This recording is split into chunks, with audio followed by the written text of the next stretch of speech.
Okay, everyone, I would like to call our regular council meeting of February the 13th to order, please. There's just a few changes to the agenda that I would like to propose. So first off is item 8.1 will be moved to a future meeting as the presenter is sick.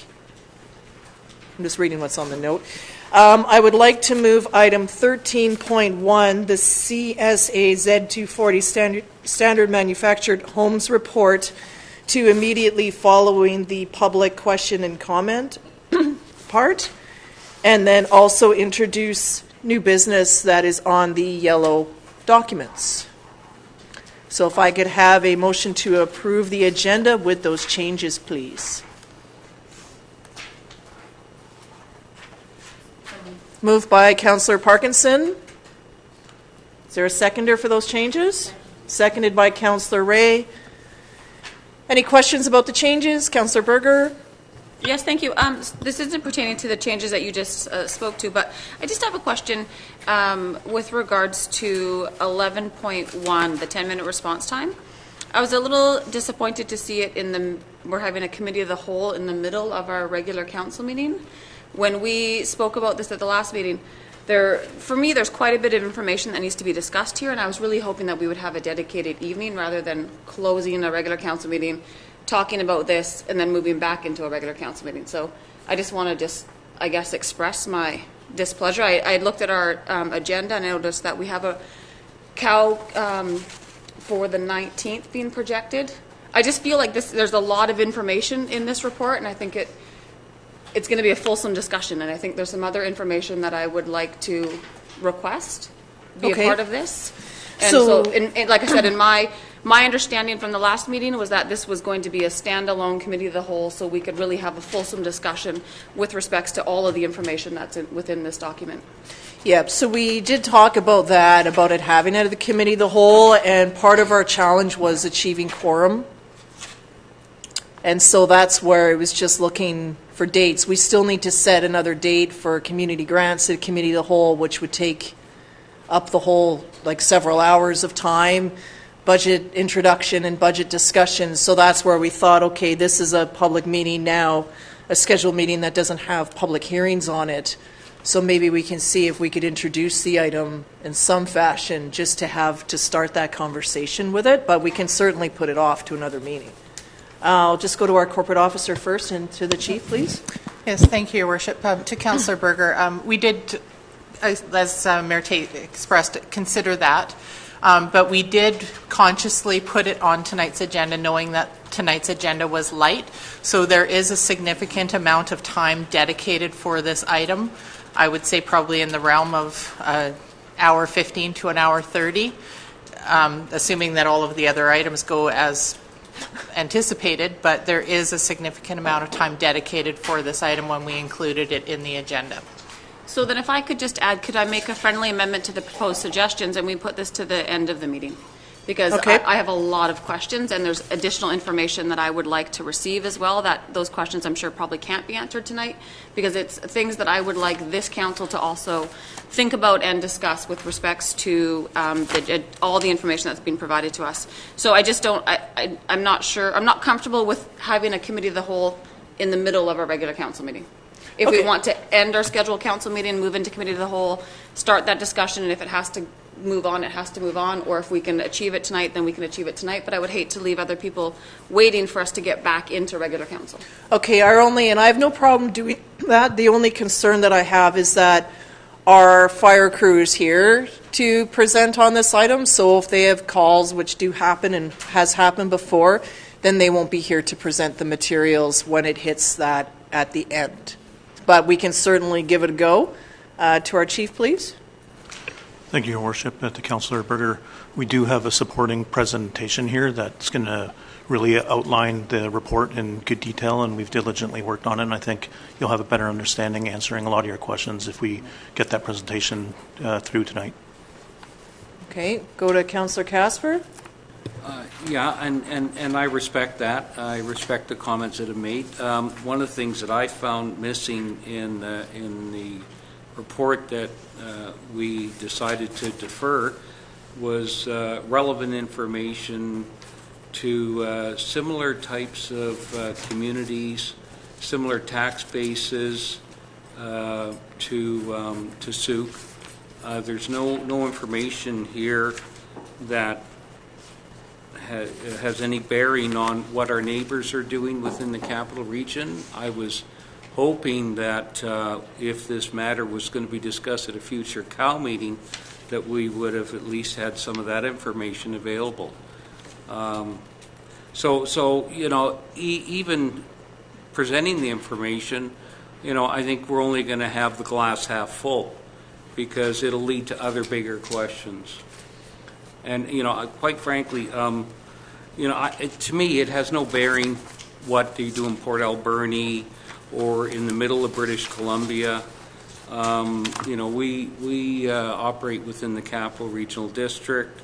Our tax base is different than most of the communities that are in the report. So, you know, I'm lacking information. That's how I feel.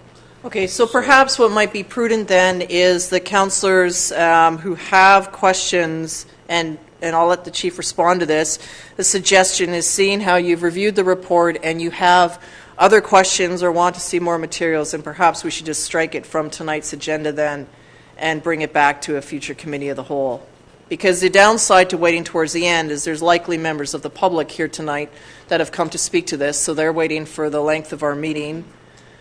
If you're feeling that the report provided to you is incomplete, then I think it would be helpful to know what further information you would like to receive and discuss.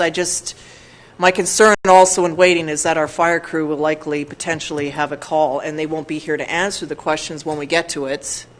So we're sort of stuck here. We tried something in the essence of getting a report to you, recognizing that we just have a quorum challenge. Councillor Ray?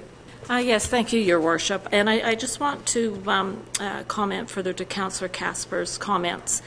I also, not just in terms of population, but in terms of what is in the community. Spending 20 years up in the Northwest, both Prince Rupert and Kitimat are highly industrial. Like, there's no comparison in terms of fire. So if we could find something that also looks at commercial and industrial within the communities, I think it'd give us a better sense of what we need. Thank you. To our fire chief, please. Thank you, Your Worship. The presentation that we're planning to do tonight is taking into consideration some of those comments that we had earlier. We do have more data to verbalize, and that's why I have Assistant Chief Matt Barney and Captain Norris Jones to help present this report. It's taken a lot of effort and collaboration and time, and we do have more information that would be provided in a detailed presentation this evening. Okay, so that puts us in an option. You can receive some of the information or none of it. Like, I'm sort of stuck here. Councillor Parkinson?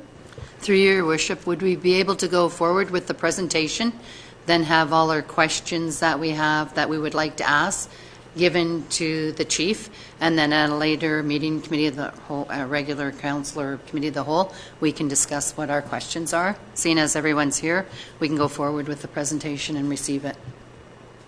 Well, that would be my incline, is just to leave it where it's at in the agenda, unless someone moves something. Otherwise, right now, we have just the items that I propose that we change. If someone wants to do something different, it's just there's pros and cons to moving it towards the end, leaving it where it is, or putting it off to another meeting entirely. Councillor Berger? Yeah, being the one that brought this forward, I sympathize with, I do see a couple members of the public that I know would like to speak to this. There was another fellow that was here at the last meeting, and unfortunately he had to leave too. For my own self, I'm fine to hear the presentation. I am not anywhere, based on the materials that I've read and all the questions that I do have, I'm not prepared to even, with all due respect, accept the report, because I think that there needs to be more discussion on, I have quite a few questions, but being respectful of the members of the public, the staff that are here, I'm fine to leave it on the table, just I don't want it to be a surprise when I have more questions and want to discuss it fuller at its own meeting. Yeah, we can always do that when we get into that, because I think if councillors have lists of questions that are not able to be answered to their satisfaction this evening, then we would look for staff to bring back a report at another time anyway that addresses those. Back to the Fire Chief. Yeah, thank you, Your Worship. One of the recommendations this evening is to come back with a more detailed report. So there's nothing too frightening in what we're going to present tonight, and I think you'll be pleased with what our final, slides and graphics will be showing. Okay, so let's just have it introduced this evening, seeing that we do have everyone here, and we'll take it from there. So at this point, we're leaving it where it is. Okay? So seeing nothing further on approval of the agenda, I'm going to call that question then. All those in favor of the agenda as amended? Opposed? That's carried unanimously. Okay, we have minutes now for adoption from January 22nd of the Committee of the Whole. So looking for the minutes to be adopted as circulated, please. Moved by Councillor Berger and seconded by... Okay, fine, I'll second the minutes then. You don't need to be here to second them, but that's okay. All those in favor of adoption, opposed, motion's carried. We do have recommendations from 6.1, and that is that the Committee of the Whole recommend Council request a report from staff with details for considering of joining the CRD Arts Development Services during budget deliberations. That the Committee of the Whole recommend Council rescind the Memorial Dedication Policy 12.1 2014, and that staff continue to receive the applications for memorial benches and picnic tables in the absence of the policy. Can these all be done as a block? Okay. That the Committee of the Whole recommend to Council to refer the Memorial Dedication Policy and Monument to the SUP Program of the Arts Committee once established, and that the Committee of the Whole recommend to Council that staff prepare a list of all current bench holders with all pertinent information, and that staff create and return to Council for review survey questions regarding the Memorial Dedication Policy that would be sent to all current participants to receive input. Moved by Councillor Berger and seconded by Councillor Parkinson. Question, Councillor Casper. Yeah, just in regard to this, what I would like to see included in this series of recommendations is that the fees and charges bylaw also be brought forward to include the notation of any donation, because it is in receipt of money, and the way I understand the legislation is that when the district receives money or asked to pay, has the public to pay money for a particular service, and I'm assuming a memorial bench is a service because a bench is supplied with a plaque, that it must be included in a fees and charges bylaw. Despite the fact that it says donation, but I've never heard of donations that are actually at a fixed dollar amount. And the other thing that I would hope during this review is that we get a copy of the breakdown of the money that was identified in our previous reports that showed there was a reserve fund that was in place in 2014 or 15 showing $12,000 or $13,000 for memorial benches. And it was under the heading of memorial bench replacements. Because I know I had a question when this subject was brought up in regard to that. So is it possible to get that information without going through a formal motion? So that would be information then that, would that then go to the SPA committee as seeing how they're taking this on, and we've asked that they receive, well, or it could go in the part where when council is recommending to council, there's the staff prepare a list of all current bench holders with all pertinent information. Can we add those as additional information to our corporate office? Your Worship, we have noted that in the minutes, and we can create a task for staff to put on their list of to-dos. So the other items will go to SPA. Okay. But when the SPA recommendation comes back to council, we will ensure that these other items are included with it. Okay, is that good, Councillor Casper? Yeah, but I just want it understood that we're not delegating authority to a committee to ratify anything. It all comes to council, then they run with it. All recommendations from the committee have to come forward to us to be ratified, but that's where this additional information that is outside that committee will come to us at that time. Okay, good? Thank you. All right, we've moved and seconded this. All those in favor? Opposed? It's carried unanimously. Minutes from January 29th, regular council meeting for adoption. Moved by Councillor Berger, seconded by Councillor Ray. Thank you. Any questions or corrections on the minutes? See none. All those in favor? Opposed? Motion's carried. Okay, so getting into our delegations this evening, I would like to welcome our first delegation, Ms. Laurie Hicks, forward, please. And Ms. Hicks, if you could please turn on the microphone, which is on the base of the microphone. Perfect. Thank you very much. And there's 5 minutes for you.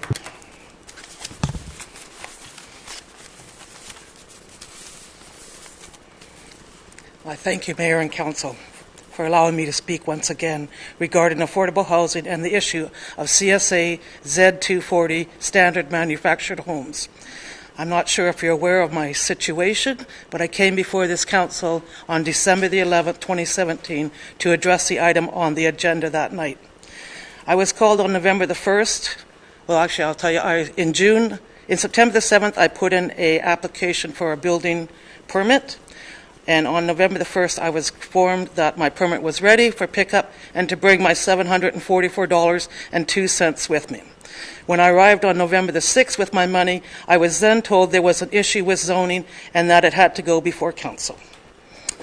On November the 17th, soon after inquiring if there was anything I could do, I was informed as soon as they receive direction, you will be notified immediately. As this did not happen, and I didn't hear no word from anyone, I came before council to speak on the agenda item. The next week, I met with Teresa Sullivan, who I believe is the Chief Administrative Officer, and she assured me that she would look into this matter and how did it get this far if you haven't heard a word. I still have not heard a single word. On February the 5th, I then applied to come before you again and was informed that I am a delegation tonight. Last Friday, I received another call from the building department, planning department, I assume, that the reports for information had been added to the agenda. I asked at that time, how can 3 or 4 manufactured homes be allowed already when I am denied mine? And I was asked to provide addresses, which I did the next day, and have them here in front of me. So I just have 3 questions, and I'll be done. I want to know when I will be properly informed that there is even an issue with my permit, and how did the 4 properties get their permits, and I can tell you the addresses if you would like them. And if zoning is such an issue in my neighborhood, how is it that the property at 2554 Sioux River Road, which is RU4 zoning, is allowed 3 residential dwellings, 2454, 2454A, and 2454B?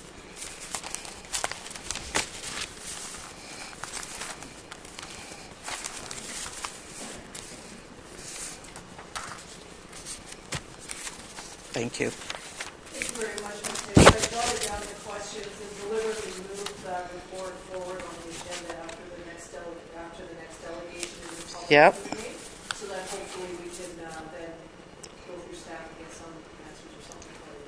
Thank you. I appreciate you listening to me. Sorry, I didn't have my microphone on. Councillor Casper. Sure. Yes, Ms. Hicks, if you could please come back to the table, please. Councillor Casper just has a question or two. Through you, Madam Mayor, to Ms. Hicks. Have you expensed monies in preparation of your site? Yes, I have. And was that expense based on the information you were Yes, told? I was told that my septic field at my property right now would not pass inspection. It would have to be replaced. So I replaced my septic field. I replaced the tanks to the tune of $16,550. And I'm assuming that you've made the arrangements either to purchase or an agreement for sale for a double wide manufactured home. I put $15,000 down on it already. Okay, And, okay, so is that money refundable or? It could be if they said they would, because they're being nice to me, but I didn't really want my money to be funded. I wanted the home. And my last question to you, Madam Mayor, is so this was an affordable housing option for you, correct? Yes, it was. Okay, thank you. Thank you. Thank you, Councillor, for asking those questions. Thank you, Ms. Hicks. Thank you. We do have another delegation in the public Q&A, and then we'll get into that particular report and see if we can get some answers to some of those questions. But I thank you for bringing it forward. Okay, so next up, I'd like to invite 7.2. We have the Sioux Saltwater Series. Mr. Ron Nietzsche here tonight.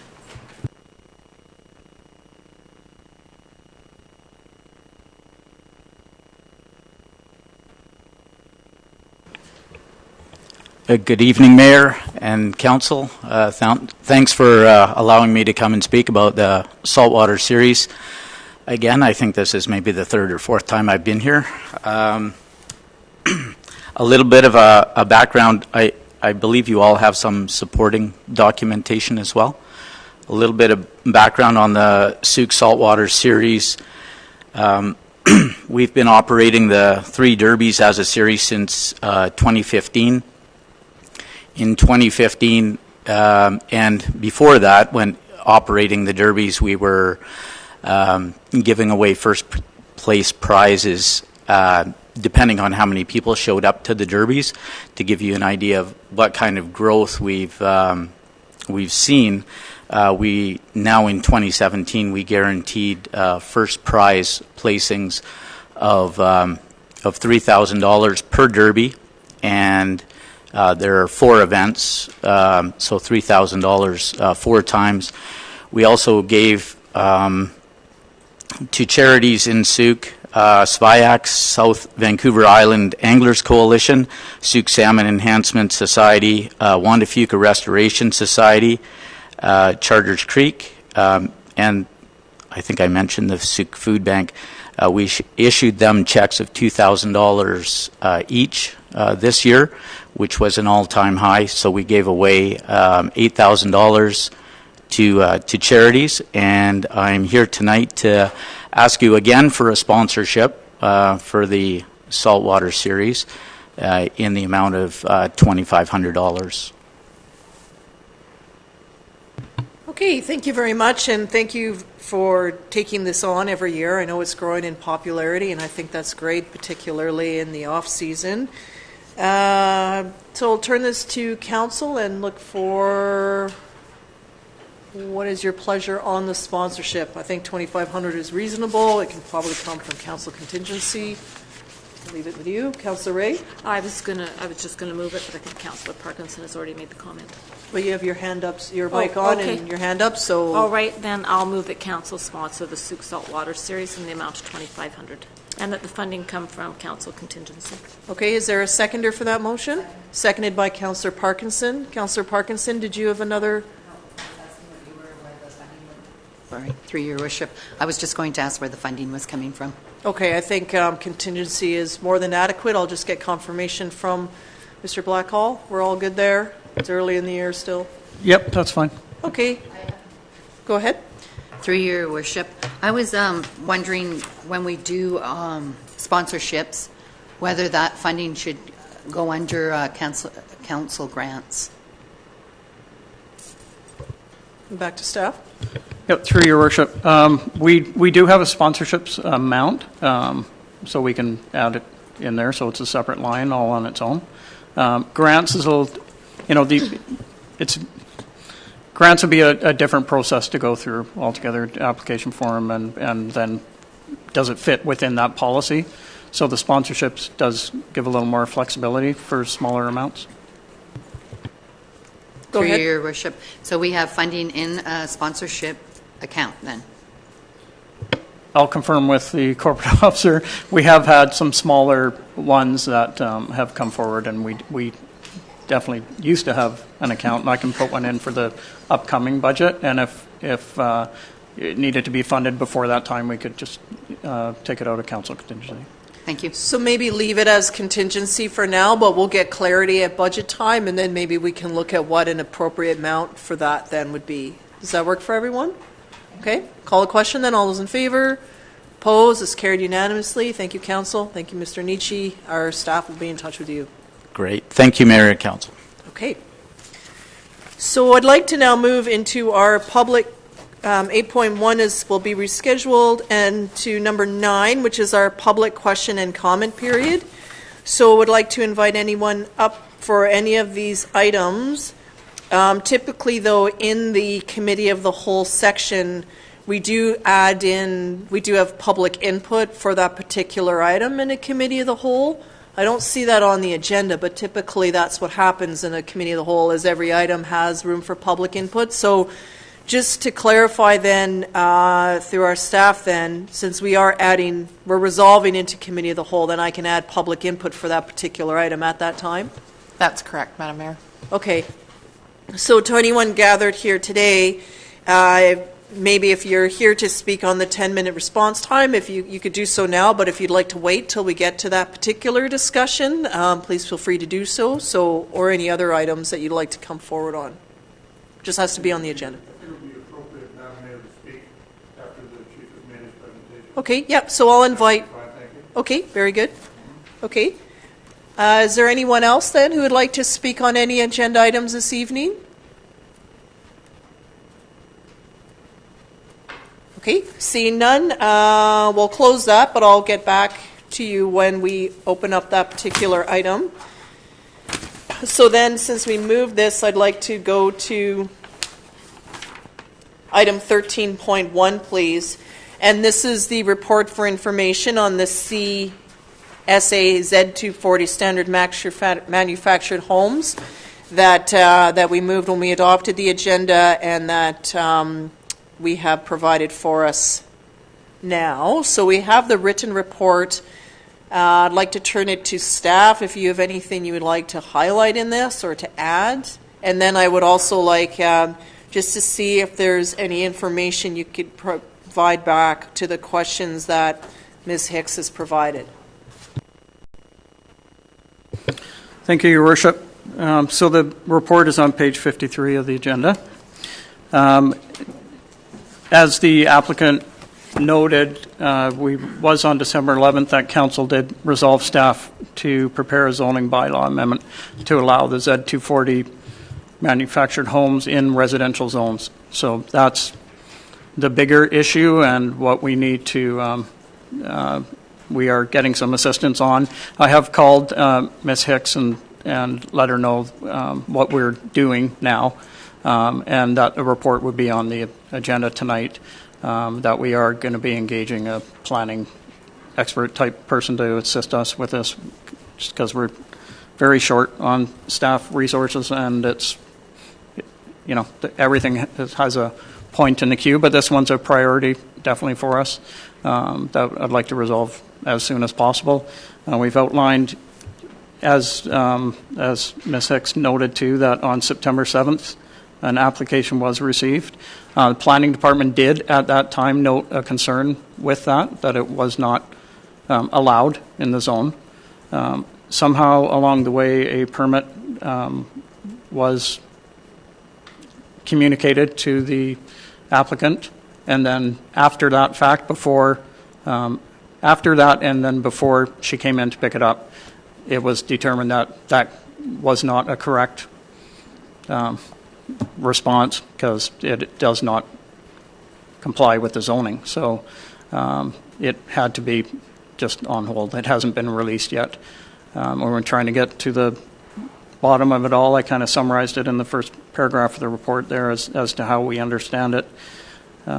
It is a zoning issue only. The home itself does comply with the building code. So these aren't issues with the building code or the quality of the homes. These are zoning issues that are bigger than, just a simple make it fit on this one lot kind of issue, which you could do, or you could say it's all RU2 zones, RU4 zones, all the RU zones, some of the R zones, but it is quite a large issue, so that's why we're having some assistance with it. Okay, questions from council. I appreciate that. It's just sort of want to get on with it because of where the applicant is sitting and the time that they've waited and the direction that they've received to date and the financial outlay and then council's resolution. So I appreciate that. We're working to resolve the staffing issue. Sorry if I may, I forgot a couple of points there. We did have postings up for a senior planner and an auxiliary mat coverage planner that closed today, so we'll be going through those.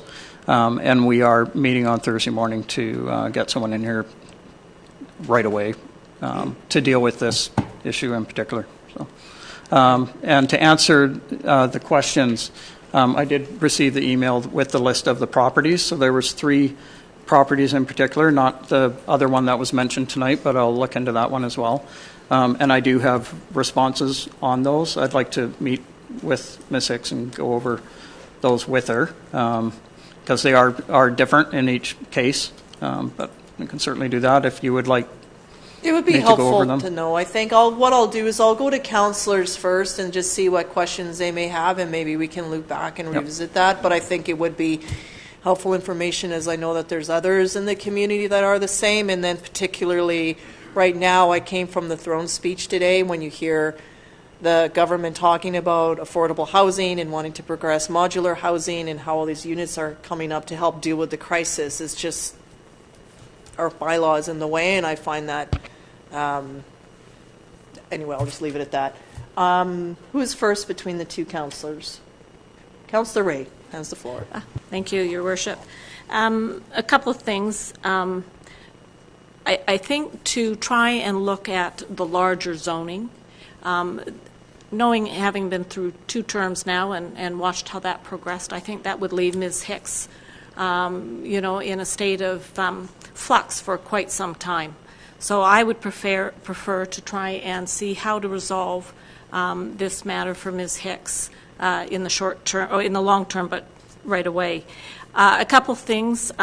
Souk River Road is anchored by a trailer park at one end, and it's anchored again by another trailer park just around the corner from Ms. Hicks. And I'm also wondering, is it possible to do a text amendment for this specific site, given the information was given that she could do it? She's put a down payment on the trailer. She's had her sewer system redone. She's out of pocket over $30,000 based on comments coming from the District of Souk. So is that a possibility to have a text amendment for this one particular property? Can I have that perhaps answered? Thank you, Councillor.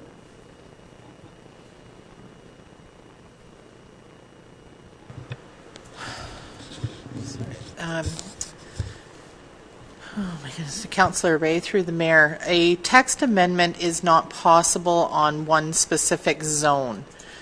In order to address the manufactured home issue, a new zone would need to be created for this specific property. It would not be a text amendment. I'm just trying to remember. I thought we did a text amendment on a couple occasions, including where the Souk laundromat and car wash. Was that not an OCP change? I don't remember. Maybe it was an allowable use. I remember there was an OCP amendment that had to be made for the laundromat. I don't recall the zoning part, though. I'm not sure. We'd have to get back to you. Mr. Blackhall?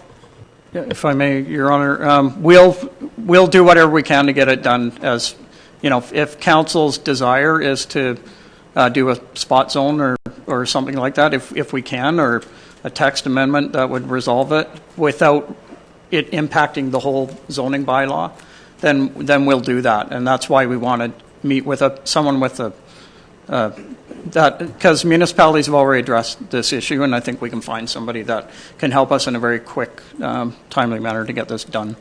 Councillor Casper, thank you. So I'd like to hear some more information about the 3 other building permits that were authorized for Z240 homes that are located within the district. And the reason I want to hear some information on those will lead to another question. So could I get some information on that through you?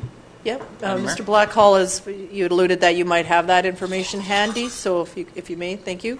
Yep. Yes, Your Worship. So I'll start the three that were provided to us. The first one was 2895 Souk River Road. So that one is the Salmon Restoration Society. That's CRD is the owner of that property.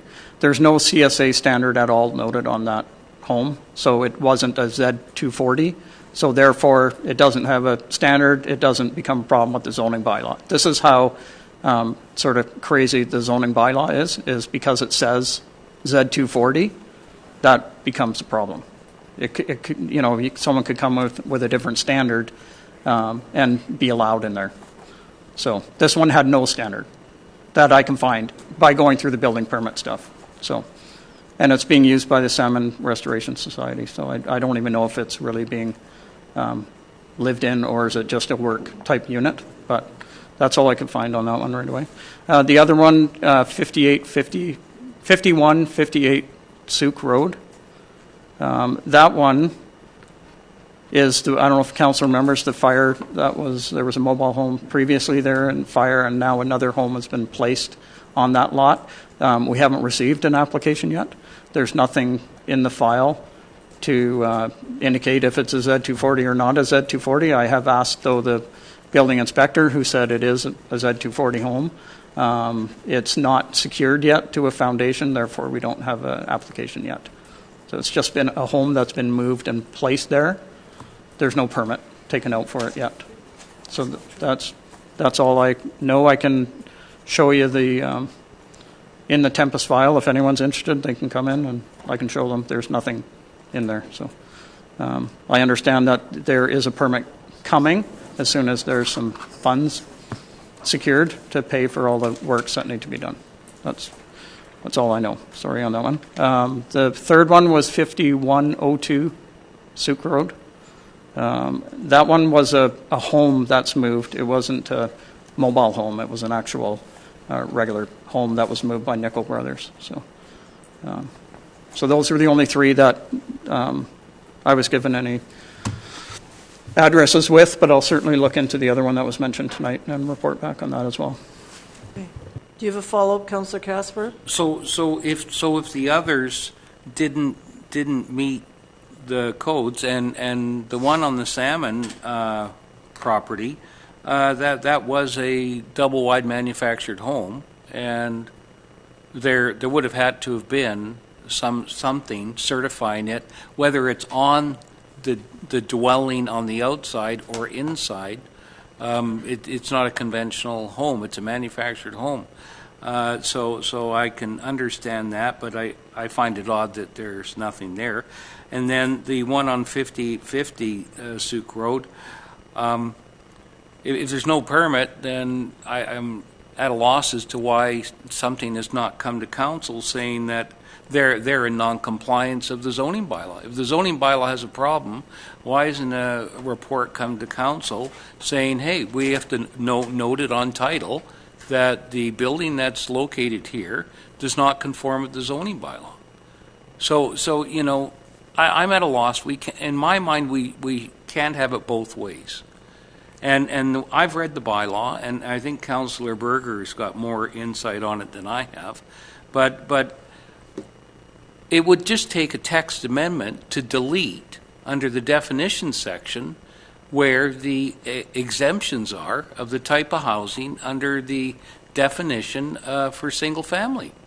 There's no other wording in any of the other zones that prohibit Z240 certified unit from being located on any of our residential zones. And I guess the other odd thing is that after discussing with Councillor Berger today, the Agricultural Land Commission has clearly said that this is a permitted form of housing on their land. So if our zoning bylaw is in contravention to what's allowed under the Agricultural Land Commission's positions, then I think we're even in more thin ice. So I'll tell you something right now. I'm prepared to make a motion that a building permit be issued and that we forthwith get a text amendment. because that's how far I'm prepared to go. And hey, somebody wants to sue the district for acting in the public interest for affordable housing, so be it. So is that a live motion then, Councillor Well, Casper? I said I'm prepared to, but Okay. I didn't say a live motion yet. Okay. Well, hold on to that for a sec. Councillor Berger, please. Yes, thank you. So I did quite a bit of homework on this because I didn't really understand where it all came from. And so I wanted to just sort of wrap my head around the difference of mobile home, modular home, manufactured homes. So I spent the weekend really diving into it. And as Mr. Blackhall said, it really has nothing to do with code compliance. I sent staff as well as all of council a really good discussion paper that was put on by the Canadian National Building Association. And it had a member from every province, and it talked about this new tiny home movement and how tiny homes are affordable and how they should be treated like regular homes, and that goes right down to manufactured homes. So the Canadian National Building Code does recognize them, and they do say that they are an affordable, safe form of housing. So when I got past that and I realized it wasn't a code issue, I tried to figure out where the problem was, and it is within our own zoning bylaw. And I'm just going to read you our definitions. Before I get to that, just to touch on what I shared with Councillor Casper this morning, I found a really great discussion paper through UBCM as well, and because we are all in such a housing crunch in the most of the province, this is where I found out that on ALC land, the only allowable use for farm housing is CSA approved modular housing.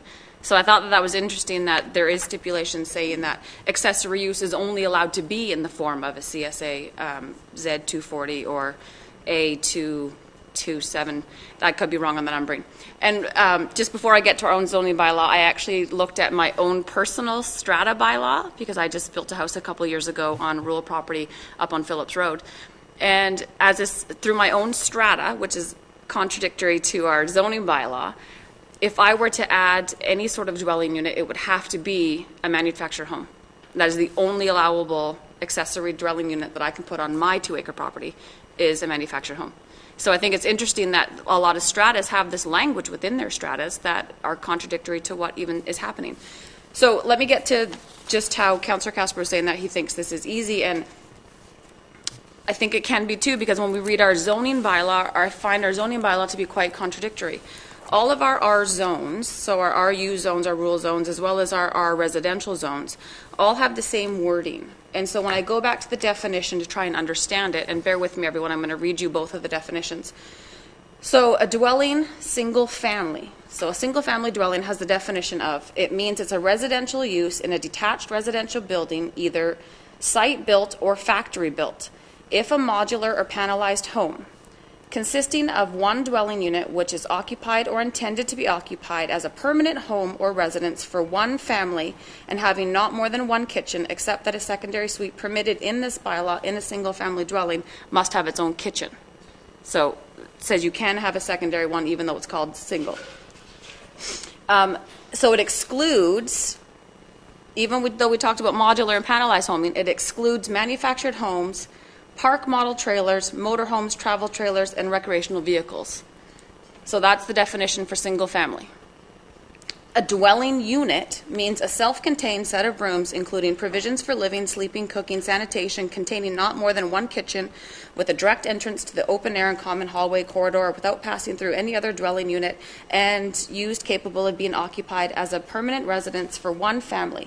Includes suites and manufactured homes and modular homes or prefabricated dwellings meeting CSA Z240 standards or equivalent. It excludes recreational vehicles, tents, buses, travel trailers, and others. So as a dwelling unit, we allow them in the district. But if we want to call something a single-family dwelling unit, we don't allow it. Every single residential zone says a single-family dwelling unit cannot be in it.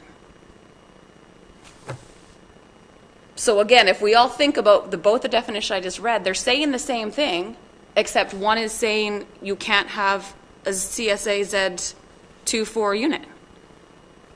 But they're both dwelling units. So to me, it makes perfect sense to get rid of the verbiage and keep all the rest. I mean, if we want to keep the word single-family dwelling unit and there is some sort of legal entity where the dialogue has to be different because it does talk about suites, I'm fine with keeping the two definitions.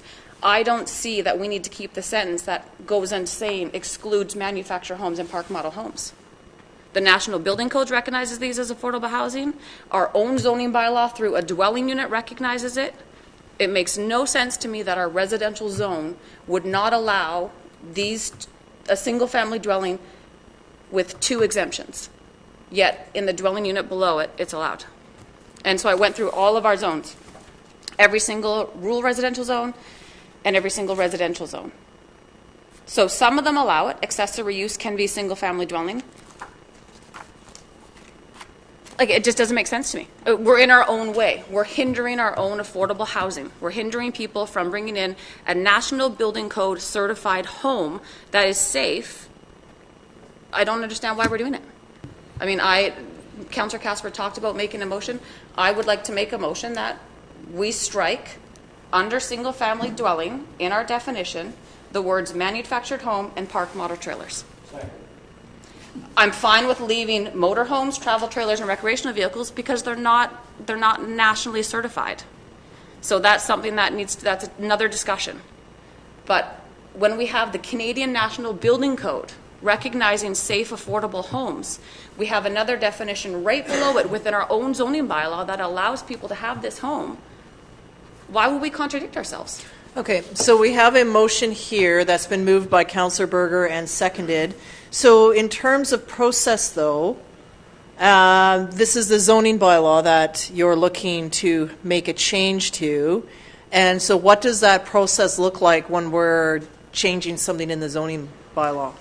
Thank you, Your Worship. I was going to suggest that the motion be reworded that council direct staff to draft an amendment to the zoning bylaw to strike mobile home, et cetera, et cetera. It still will require the bylaw to be brought forward for 2 readings, a public hearing, and adoption. So a minimum of 2 meetings before it can be resolved in that manner. So we're 2 meetings away. So provided that gets carried through a unanimous, provided it's carried by majority, we are still a month away from resolving the matter for Ms. Hicks. Okay. Councillor, so we're on the motion right now. Is there a quicker way to resolve the matter for Ms. Hicks? No, there isn't, Your Worship, as council cannot make an exception to the bylaw. So the bylaw would have to be amended in order to create this allowable use. Well, our sign bylaw isn't being enforced right now. We have a resolution saying that. So I'm just stuck right now because we've heard an example of someone on a different address that brought something in and then for whatever reason it's just left it, but it's obviously a live dwelling unit. You know, things happen in Souk. There are issues where we have properties that are not in compliance with the zoning bylaw, and then you have a willing party that's going through and following the rules and then gets stuck. And I think that's where it's just frustrating. And I know that it's not just this. There's other issues where that happens, and so it's like one by one you deal with it, and then everyone will eventually get dealt with. But in the meantime, people that are following the process are made to wait, and then others, it's like, why follow the rules? You just do whatever you want. I'm not suggesting that that's a good way of going about it, but it's just what's happened, and I find that to be frustrating. And obviously it's because we've created something here that at the time probably seemed well-intended, seeing that we reviewed it within years of each other, and now it's just fraught with challenges. But to staff, please. Thank you, Your Worship. I did, in the report, provide a page that shows the difference between a modular home and a manufactured home and the A277 certification process for a Z240 home. Because if there's some confusion, when I first started looking into this, because I haven't been involved in the file really, I thought, oh, it's an A277, then it's allowed because the zoning bylaw says Z240. But no, A277 is just the certification process standard that leads to saying it's a Z240 home. So these are Z240 homes are good homes. There's no question with the homes.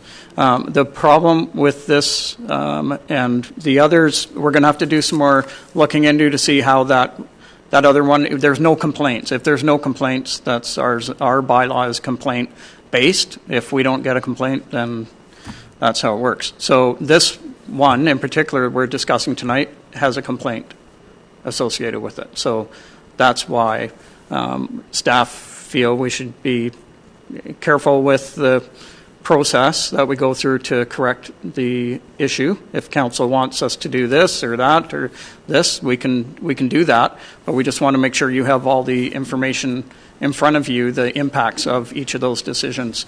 The one being, if you just change the, and I totally read it the same way as Councillor Berger did, that it's an easy fix. You just change that. It's simple. But that would allow it in every zone that has that single family, which is if council's fine with that, but that means every residential lot. And I think, I don't know if everyone, it's worth a discussion. It would have a discussion anyway because it's a bylaw change. If that's what, I'm alerting to you that's the impact of it. That's all. It is an easy fix that way. And I did discuss with planning. I said, correct me if I'm wrong, but why don't we just, and they said, the reason the single family dwelling has a particular important meaning and it's there on purpose, that's why they didn't use dwelling unit. It's there for a very specific reason as a planner. And that must have been approved by council at the time. So, but certainly we'll, whatever council wants to do, we can do. Okay, so just for clarity then, there was a proposed wording amendment to the motion that was put forward by members of council. Right now I see that council strike mobile home under the definition of single-family dwelling in the zoning bylaw. But our corporate officer had a proposed wordsmith. Was that not correct? No? Councillor Berger? If I can just speak to the motion that I made. In the zoning definition, or the zoning bylaw under definitions, under single-family dwelling, the portion that I would like struck is the word manufactured home and park model trailers. I understand Mr. Blackhall's comment and sharing staff concern about this has its own intended use. And again, if you read the part where it says this means residential use, so I'll get consisting of one dwelling unit which is occupied or intended to be occupied as a permanent home or residence for one family and having not more than one kitchen, except that, it's intended to be the main home. So people that have, if people in the community or even at this table are concerned that any CSA home would be added as a secondary suite, under the single family definition that's attached to all of our zones, which I'm still proposing we leave there, if you're adding a CSA home, that's your primary residence. So a secondary suite still has to follow under, I believe it's under 960 square feet or something. So, and personally with the housing crunch that we're in and the lack of affordability, I still stand behind the motion that I would like both of those removed. Okay, so just going forward though, that should this motion carry tonight, then that would mean that a zoning amendment would come back for first, second reading, public hearing, and all of that, and that's where the staff report then will highlight some of the concerns that Mr. Blackhall raised that may have come from our planning department, but then that would be one way that council can address this, and we would know, we may have some sense at first reading what concerns other members of council may have and what we need to do. It's just, I still can't give you an answer, Ms. Hicks, as to when this may be, I hope that I'm trying to get somewhere there. It's what was said at December 11th meeting as well. Yeah, no, I appreciate that. And then now we're stuck. 13th. Oh, I hear you, absolutely. I'll go to Councillor Ray, then back to Councillor Berger, please. Yes, thank you, Your Worship. So my question would be, if this amendment went through, what would that mean for our CD zones that we've been very specific to in terms of, what trees and what siding and all that sort of stuff in terms of the integrity of a development? Would that mean that then somebody, if they bought a lot in that CD zone, that they could put in a modular home or a manufactured home? Through your worship, the CD zones may be in areas that have a building covenant anyway from the developer, so there'd be that issue. If they do say single-family dwelling, though, then anything where it's saying single-family dwelling, and we're changing that definition, that would be allowed in that area. But where there's already a building covenant in place, it probably wouldn't. And I'm sorry, but, something this massive being done, in my feeling, on the fly, I think that there could be some ramifications. I just want to find a way, without having to change an entire zoning bylaw, how to get Ms. Hicks what she needs so that she can move into her home on her property. That rather than try and do this massive thing in a hurry, because making it across all zones, I think there's going to be a lot of flack that'll come back to council. So with that being expressed by a member of council, when this comes back, so our first, we'll be receiving this motion, should it carry, will trigger a staff report, which will come to the next regular meeting. And I think everyone is sensing council's urgency on this. Then could there be, at that time also, should this fail at said meeting, what options are to address spot zoning or text, like whatever can be done? I think that also needs to be put into place there. Yes, Your Worship. Our intent is to we'll bring that council's desired wording forward. We will have a report. It will have options. It may even have a simpler fix. This is all stuff we're hoping to find out first by meeting with the right people that can help us, and we're starting that process on Thursday morning. So okay. Yeah. So we at least have 2 weeks. Okay, I'll go to Councillor Berger, please. Yeah, just one last point. And my reason for bringing this up is not to try and push anything through. This opens the door for conversation. This will have to trigger a public hearing, so we'll hopefully fill the chambers and have everyone's comments and concerns or whatever going on. It's to open the door to conversation and to get something happening. I mean, I struggle with the fact that Ms. Hicks is in the situation that she's in, and I can't just... there has to be some start to the fix. I wrestle with the idea of and maybe through you to staff. I mean, I look at our sign bylaw. We have a sign bylaw that was adopted and put into place, and then we have a resolution passed by council to not adhere to the sign bylaw. To not enforce it. So we have a resolution that's floating right now saying we're not enforcing the sign bylaw. So I know that's a bad place to be in. So it makes me feel like there's got to be something that we can do for this applicant while this discussion is going on. So I just leave that maybe through you to staff. I don't know what the right verbiage is. I don't know what is legally allowed. I'm happy that we're at least going here so we can start the conversation, but I feel like there must be something that we can do.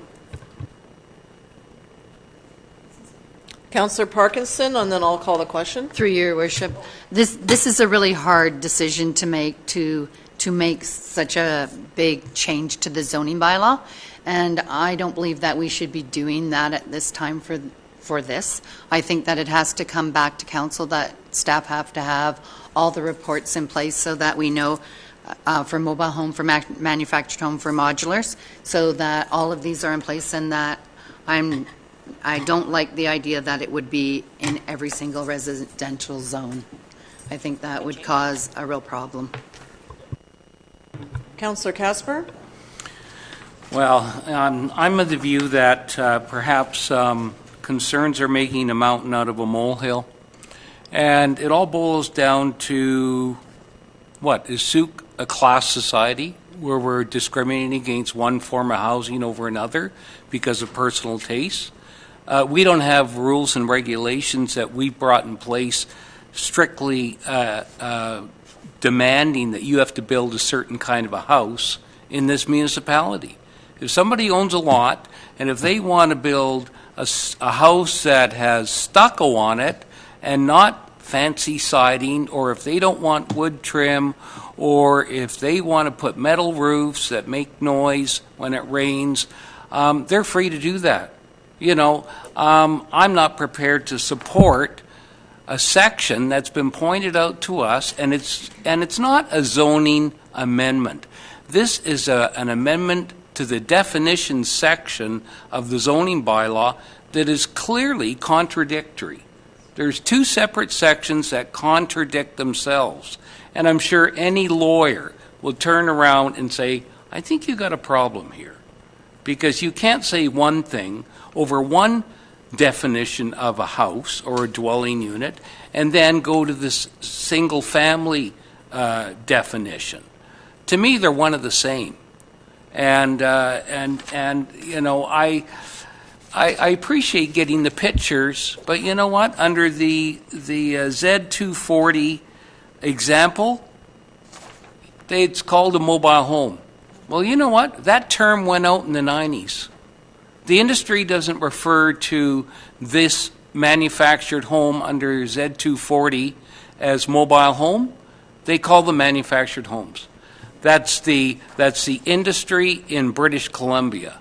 They've been doing that. It was all based on changing the way people think about manufactured homes that are built in a factory and are delivered to site. The reason why they call them single wides in the first instance is because that's all that can go on the road and be transported in the province of British Columbia, wide loads. It's wide load restriction. In this particular case, I understand that it's a 1,400 square foot house. It's almost big as the house I live in. And to me, it's not what's depicted here in these photos, single wide. And you know what? It's all a matter of taste. And sometimes taste is just in your mouth. And everybody has their own taste. And I've always subscribed that people who own property have property rights. And I don't want to be supporting any measures that are going to stop somebody from attaining affordable housing, whoever they may be. So we're either on the side of affordable housing and keeping a very open mind. And I dare anybody to come and start lambasting us because we're willing to make changes to provide for alternate forms of housing that are legally recognized in the National Building Code and the BC Business Building Code. You know, because the bottom line here is that we're here to solve a problem. And right now, I appreciate the motion, but I don't think it goes far enough. Because I think that this person should be authorized a building permit. End of story. Done. Let's deal with the motion that's on the floor, and then we'll go from there. Okay, so anything further? I'm going to call the question then. All those in favor of the motion? Opposed? Councillor Ray is opposed. Motion's carried. Councillor Casper, would you like to make a separate motion at this time? Well, I would move that we authorize a building permit for Ms. Hicks in order for her to accommodate her double-wide Z240 manufactured home. And I make the motion. Is there a seconder? Seconded by Councillor Berger. If I may speak to the motion, I make this motion in the public interest of the municipality and affordable housing. There are provisions within legislation that allow council to make decisions in the interest of affordable housing. And I'll tell you where we're doing that. We're doing that later on in the agenda by eliminating development cost charges, eliminating building permit fees for affordable housing. Okay. And this type of housing is deemed to be affordable. Okay. So, thank you, Councillor Casper. Councillor Parkinson. Through your worship to staff, I was just wondering if it's legal to make this motion or if we're going against our bylaws. It meets the building code. There's a question through to staff from Councillor Parkinson, just looking to see if council can lawfully make this motion. Through your worship, to Councillor Parkinson. I would like to just confirm that council could actually direct the issuance of a building permit or defer to our corporate officer. Yep, go ahead. Thank you, Your Worship. I actually do have the building regulation bylaw, and it authorizes the building inspector to issue a permit, so it would not be within council's authority to issue a building permit.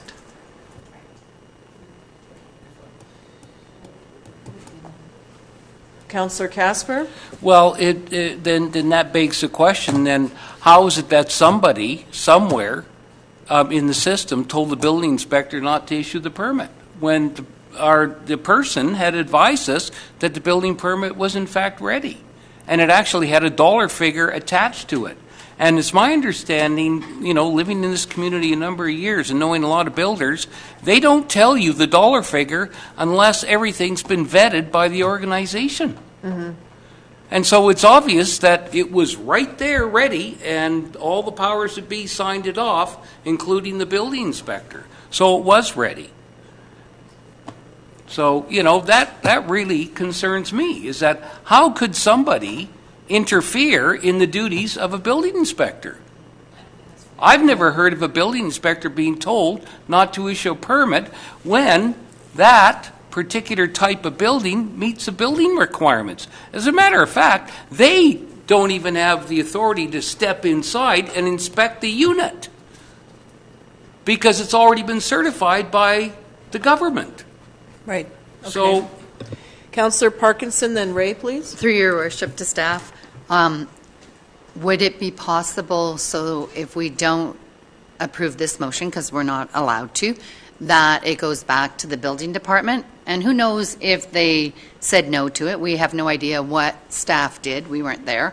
So to see whether they would approve it, because that's their position, not ours.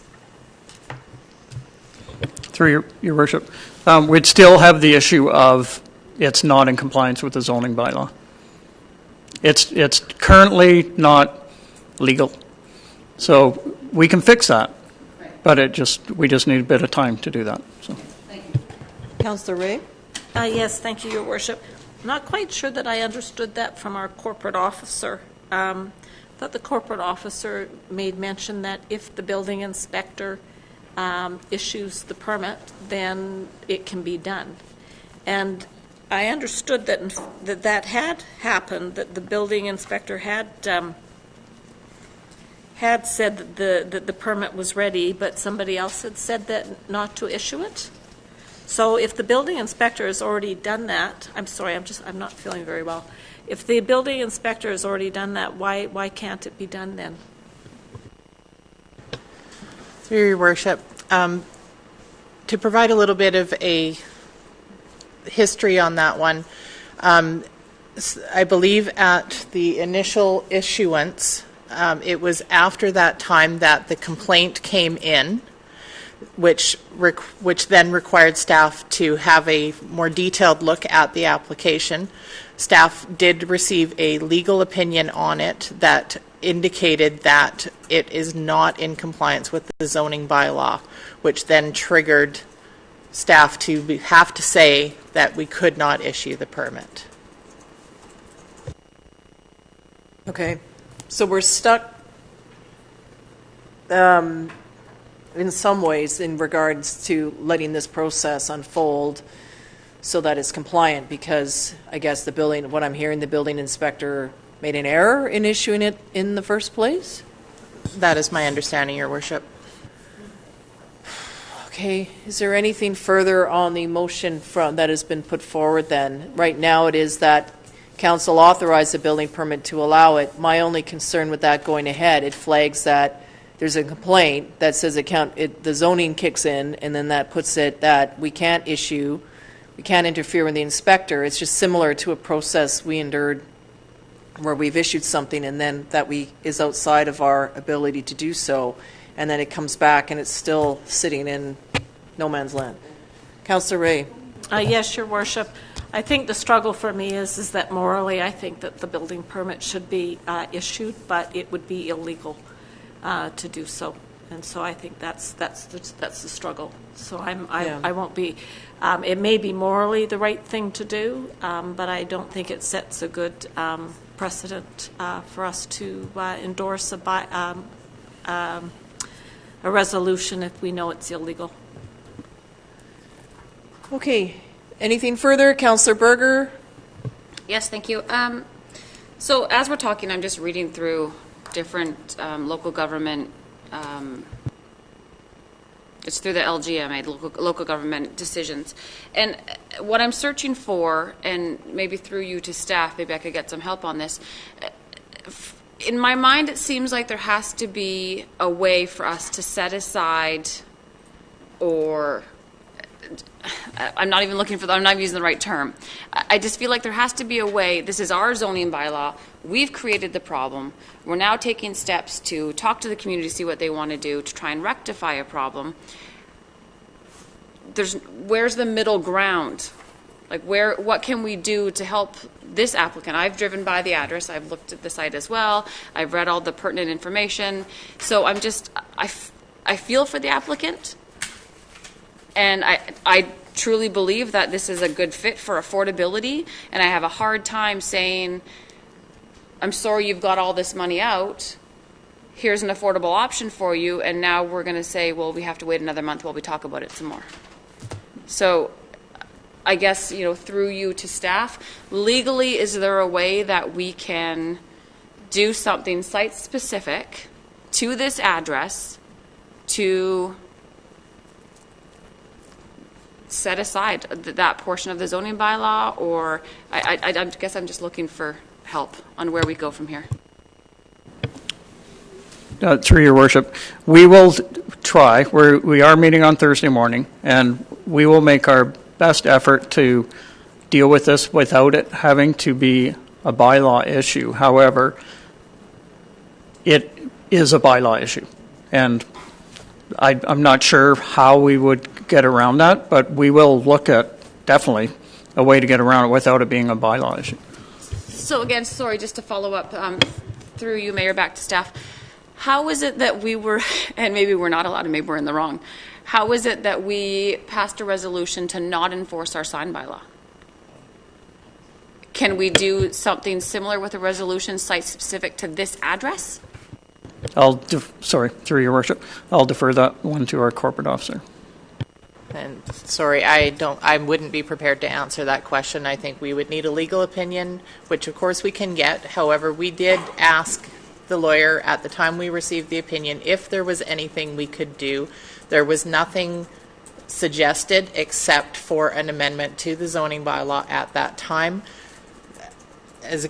Again, it could be a simple text amendment like you're suggesting there, but then again, it's going to apply to all residential zones within the district, which we are pretty sure comes with its own set of concerns, which is why the time is needed to have a planner look at the zones within the district to identify which ones a Z240 home may be appropriate in, to be able to provide a full report to council for its consideration.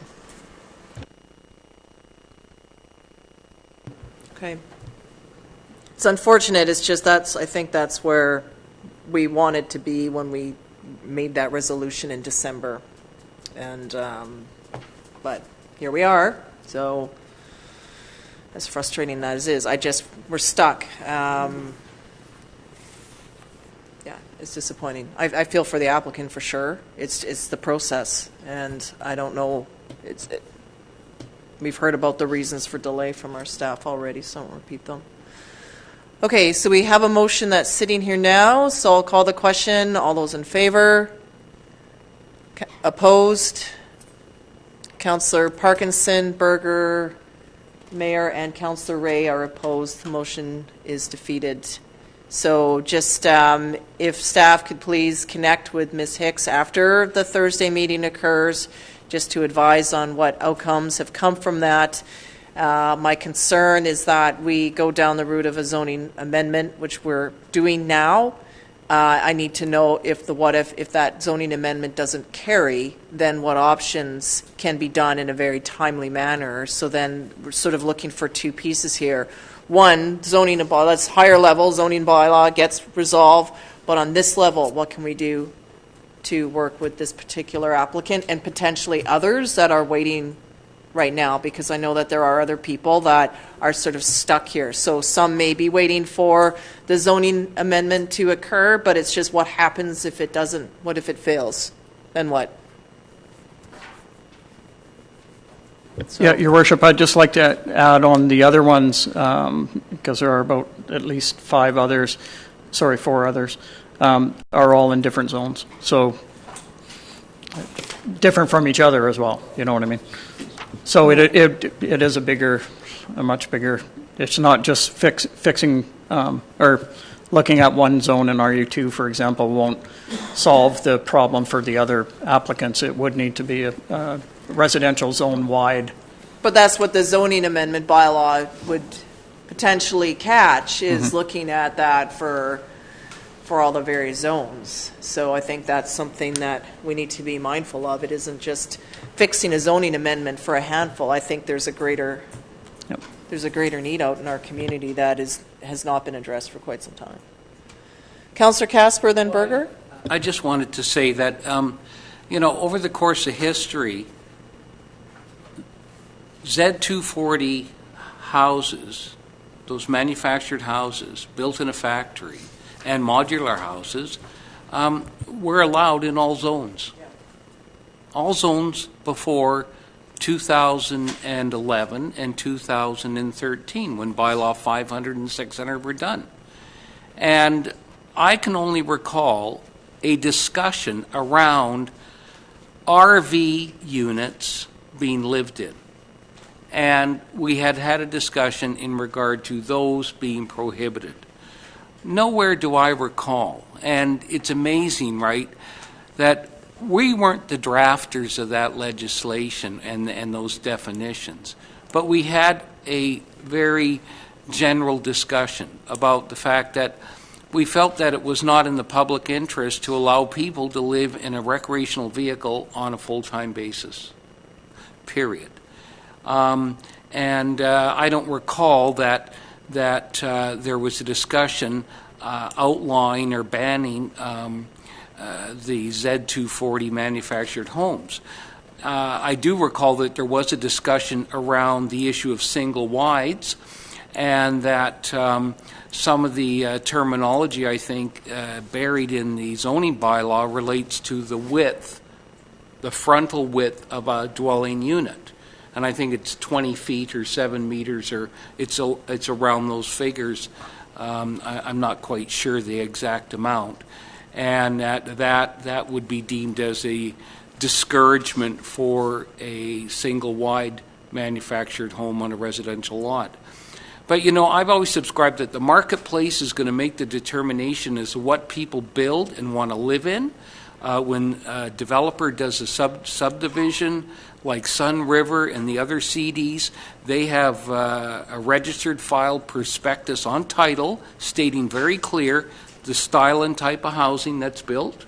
They choose in many instances to sell only to builders that they know are going to build a certain style of housing, and they only deal with design people that are going to design certain types of housing. And I just want to reiterate that I don't feel that this is as big a boogie issue that some may think it is. Because I think the public, is well-meaning and understanding, and they're going to rally to the cause of how can government reduce red tape to provide affordable housing. And Pure and simple. We'll get that information in that report. Thank you. Thank you. Just like to move on in the agenda. Councillor Berger, did you have anything further? Yeah, just a quick question. Through you back to staff, and it doesn't have to be answered right now. Just when you're meeting on Thursday and talking about this issue, if maybe someone could look up, or I'll even look up and maybe send you a link. When we did the car wash on the south side of Souk Road, we had to do an allowable use or amendment to that particular site because car washes weren't actually allowed within the town center Yeah. on the south side of the road. So we did something to allow it there. So just for your meeting on Thursday, I'll look through some stuff too to see what I can find. You obviously see where I'm getting at. I'd like to try and be able to make this happen sooner than a month. So just food for thought. Thank you. Okay. Thank you, everyone. I know that's disappointing for Ms. Hicks, but we're working in whatever way we can. I hope that you see that. Okay, so 10.1, please. We have bylaw 683-2325 Churchill Drive, and this is here for adoption. Would someone like to adopt this bylaw? Moved by Councillor Casper, seconded by Councillor Ray. All those in favor? Opposed? Is carried. Councillor Parkinson is opposed. Motion's carried. 10.2, bylaw 689-3018 Manzer Road, here for adoption. Moved adoption by Councillor Ray and seconded by Councillor Parkinson. All those in favor? Opposed? That's carried unanimously. And now we're moving into item 11. So council is resolving into committee of the whole, please. What am I saying? Oh, sorry, we have a new business item ahead. Sorry. Okay. This is the revenue anticipation borrowing bylaw. We've seen this come forward every year. So moved. Moved first reading by Councillor Casper and seconded by Councillor Parkinson. All those in favor? Opposed? That's carried unanimously. I think you can move second. Moved by Councillor Casper and seconded by Councillor Parkinson. All those in favor?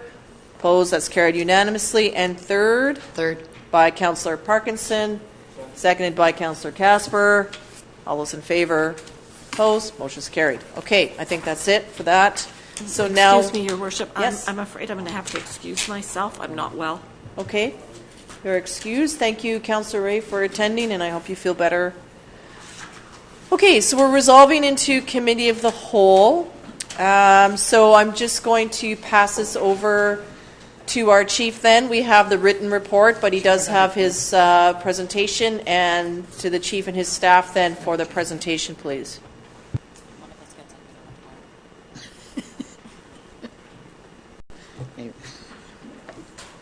True.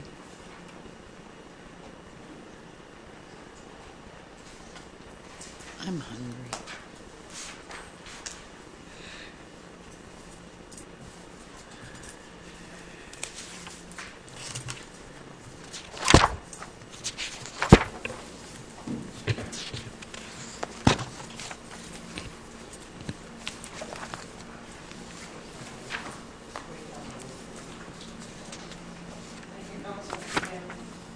Welcome.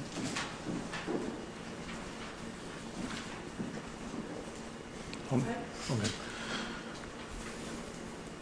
Go ahead. I won't leave the room because if I do, the meeting is... No, you can't continue without me. Give it to someone else. Ray forgot her phone. I'm just wondering if maybe a staff member can send it out to her. If I step out of the room, then we don't have quorum, so you have to stop.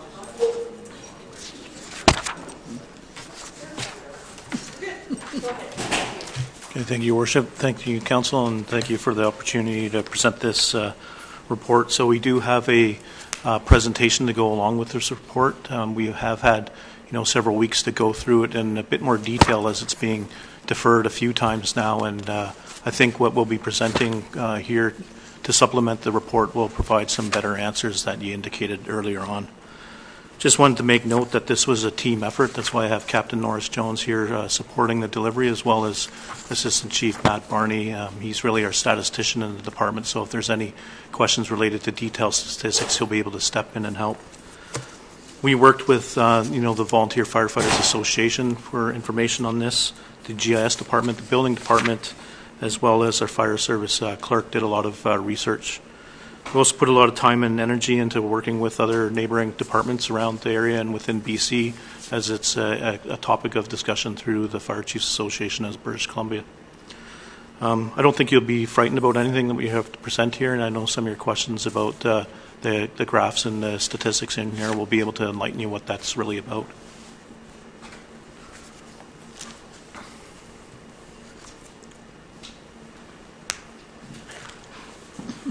I'm just having some range challenges with this remote.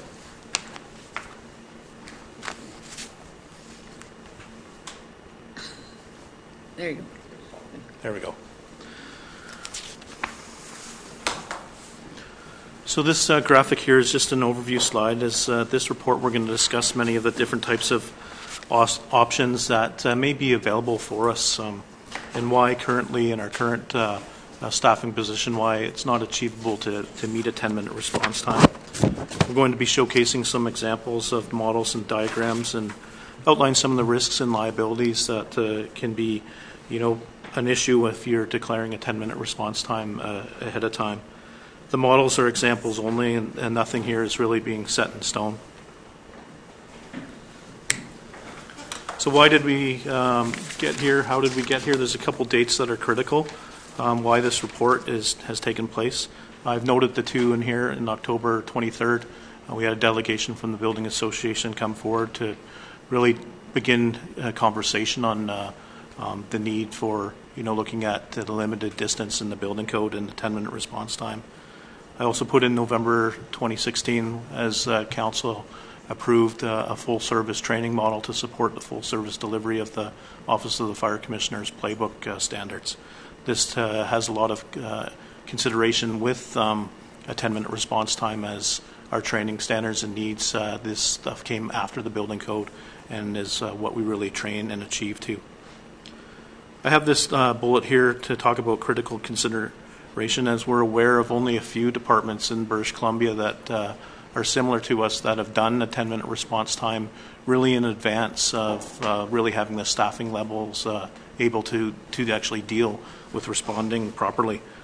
It was done early in their municipality, and it put them in a position where they were forced to do some sort of action instead of having time to make a proper decision in order to do it. The next thing here, I'll pass on over to Captain Norris Jones to talk about some of the performance indicators. Thank you, Chief.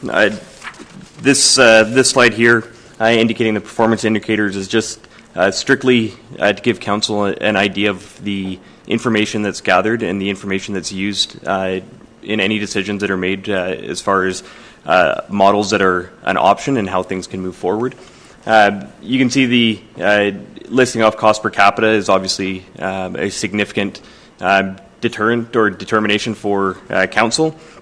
And then going right down to where response times currently sit. So a lot of this information is available and tracked on a regular basis. So it's updated regularly through the fire dispatch, through the CRD, and also through the fire department administration. So these are all available indicators to show us how we're doing and if we're meeting the objectives set out by Council.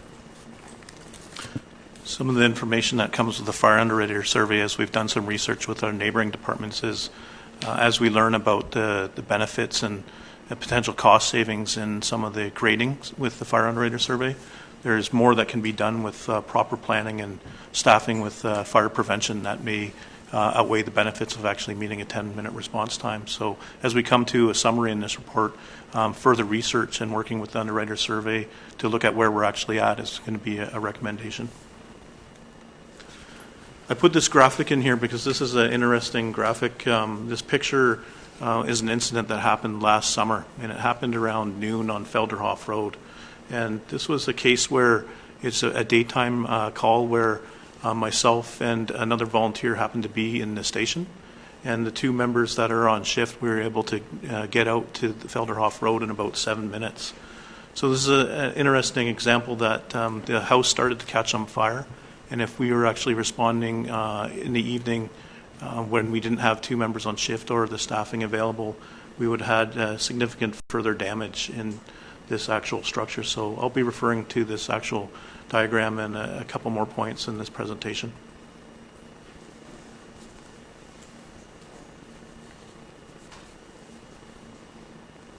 We have some statistics that we're going to be talking about throughout this report. I'm going to go through some of the mapping, and you have a handout here that indicates some of the mapping that was done with the GIS department to help us better understand some of the statistics that we've been gathering over the years. Thank you, Chief. This slide here is to to give council the idea of how response time and distance is calculated. So in this slide here, you can see the red ring is a direct line through the air, showing a 1 kilometer distance from this location here. The green shaded area is actually distance by road. And this is purely just to give an example of the GIS considerations on 1 kilometer or 2 kilometers from a fire hall or 10 kilometers is not simply a straight line. So there are several considerations that need to be taken in, such as developments, connecting roads, the impacts that has on travel distance and response time. So this style of map is referenced on the next few slides here, and this is just to give council the idea of how this is used. So looking at some of the statistics in the report on page 39, there's a general indication and a trend that our call volume is going up a certain percentage a year. We seem to have a trend where, we're increasing over different types of parts of our service. Fires of all types, there's statistics there that's shown growth from 2010. Public service calls, significant growth, and of course our medical responses is a general trend as we increase with population. Going back to this first graphic here on how distance is calculated, also in our report we talked a little bit about what an actual turnout time is. Our turnout time has been increasing, to something that we don't want to see as far as a trend, but this has to do with our model with a volunteer structure where changes in staffing and retirements, as well as volunteers moving away from Station 1 into other parts of Souk has really impacted our overall turnout time.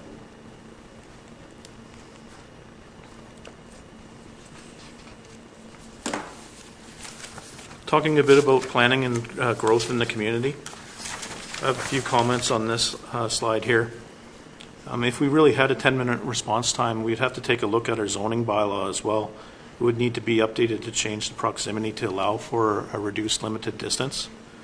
Some of the current changes would impact with a 10-minute response would be the opening of structures to allow for more window space, reduced soffit and attic space fire stops, changes from non-vented metal and wood, and the removal of the cost of a sprinkler install. A little more research I did with the Canadian Association of Fire Chiefs talked about the impacts and changes in the last 10 years in the fire science that even though we can respond within 10 minutes, some of the structure fires that we see now because of the contents of a lot of plastics and petroleum products and open building concepts means that some destruction is happening within greater than 10 minutes, and responding as quickly as possible and having a rescue model in place is critical for fire departments in high populated areas. So a 10-minute response time can really provide a wide array of options and building options for a community. There's a demand for options amongst a certain type of people in our community. We see this with new firefighter recruits, and firefighter recruits may at some point here in our volunteer service end up being renters and not having a place to actually purchase. And one of the concerns we're looking in a long term here is with our firefighters and volunteers being in a transient type of position, how long can we actually maintain recruitment, and will that impact our recruitment model? So having the ability to have diverse type of building options is something that the fire department is looking and would like to support as the district grows. Some of the outlying areas we should be, concerned about within the district as well, that this includes silver spray in the grouse nest area. We would not have any ability to meet the need with a model here to have a coverage in these areas because of our existing locations of the fire stations. I make a comment here about a premature commitment and expectations from, residents in our community. Residents are looking for a certain type of delivery and service model and expectation to be there for them, and we don't encourage changing a level of service to meet a different type of level of service to exterior firefighting, only if we're to be meeting a commitment to hit the 10-minute response time. An emphasis on communities that did this early now is showing that they are reacting to a different type of model that could put them in a difficult situation when they're not able to work and properly and use their training to advantage to save a resident. I took a couple graph shots from our neighborhood as we prepared this report. I think these are interesting for myself as a resident of Souk for the last year. I did a little bit of research on this component working with the building department. The Solent development is really an example of pre-code. So we have no concerns in all three pictures here of a complicated type of structure fire that presents challenges to the fire department. Looking at the steeplechase area here, we have example of something that was done at the code of the day, really before the fires in Edmonton and Calgary impacted and really drove what the code changes of the limited distance ended up being. And then, of course, in the Sun River community here, it looks like these homes were built to the maximum sort of extent. They're, concerns to get the homes as close as possible to get as many kind of properties in the area. So all pictures here really do show concern, no matter what the limiting distance really here is. Significant fuel loads in all modern homes will have challenges in suppressing all these different three types of examples. So we just brought this up here to show council that this is what we have to face as a fire department in our community. I know there's many questions about the statistics here, and as I had more chance to compile and look at some more relevant statistics in our area, these are just kind of randomly pulled through a database that comes through the Fire Chiefs Association of BC. There's more statistics in there too that you can drill down deeper with respect to cost per capita and taxation and a ratio based upon how many people live in the area. One of the areas that I was on the phone with talking to different chiefs was Squamish. Squamish is a community that I used to live in, and when I lived in the 90s, it reminded me a lot of where Souk is right now. And some of the statistics I have on Squamish here kind of show more of a closer resemblance of where we may end up being in the next 10 to 15 years. In Squamish, there's a population of about 19,000 people. They have one full-time fire chief, one full-time deputy chief, 6 firefighters, and 52 paid-on-call members, and 1 admin, and they do about 750 calls with a similar level of service that we have here. This is a good example of a community that growing rapidly, and a community where resembles, where Souk is right now. Reminds me of Squamish where it was in the 90s. This graph really shows that, Souk Fire Rescue and the District of Souk were unique and we're under pressure. We have a good thing going right now with our volunteers and their morale in the department. I would want to strive and keep this going and working with the actual volunteer base to guarantee a response in the future. The Volunteer Firefighter Association has presented me a need to look at a real true paid-on-call model that resembles other models within the actual industry and service within BC, and that's something that I expect to present in the 2019 5-year plan after some further research. Some of the other statistics that I have that are more local to us would be Salt Spring, population 11,000, 1 fire chief, 1 assistant chief, 1 captain, 3 lieutenants, 2 firefighters, and 35 paid-on-call members. So once again, the uniqueness here, one of the few departments here that doesn't have a true paid-on-call system, but we do have a good thing going right now with our volunteers. This graphic here took some brainstorming events, and it's just an overview of some different types of models. We're looking at a few different types of approaches of how in the next 20 years we may have to be looking at where the fire department needs to grow. Column A is our current model that shows that we have really 2 firefighters on shift from 7 a.m. to 6 p.m. and we don't meet the 10-minute response time. If we're looking at a 24/7 model, very few combination departments actually do this. They're putting themselves in a position where they're not meeting the level of service that they're training themselves to do. It really means you're not able to enter and rescue people until you have enough members on scene to deal with the proper work safe BC requirements to enter a structure.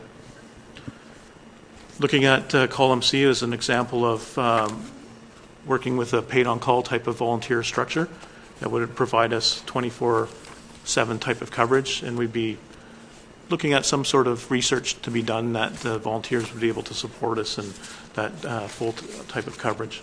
And of course, column D is the full type of blown type of service that would really guarantee that you have the full staffing commitment to meet that 10-minute response time. When we look at the other types of options, we're dependent on the volunteer labor and workforce and being in the area and being able to support. And going back to that graphic on Felderhof Road, that's a great example where we're just lucky. A lot of our volunteers were out on vacation, also working in Victoria, or unable to respond quickly. We did depend on Otter Point to support us there as backup, but they would come with a exterior operation, only crew of 2 members on an engine to help us back us up with water supply. So it's a good example that during the day, we're under a bit of pressure with our volunteer workforce.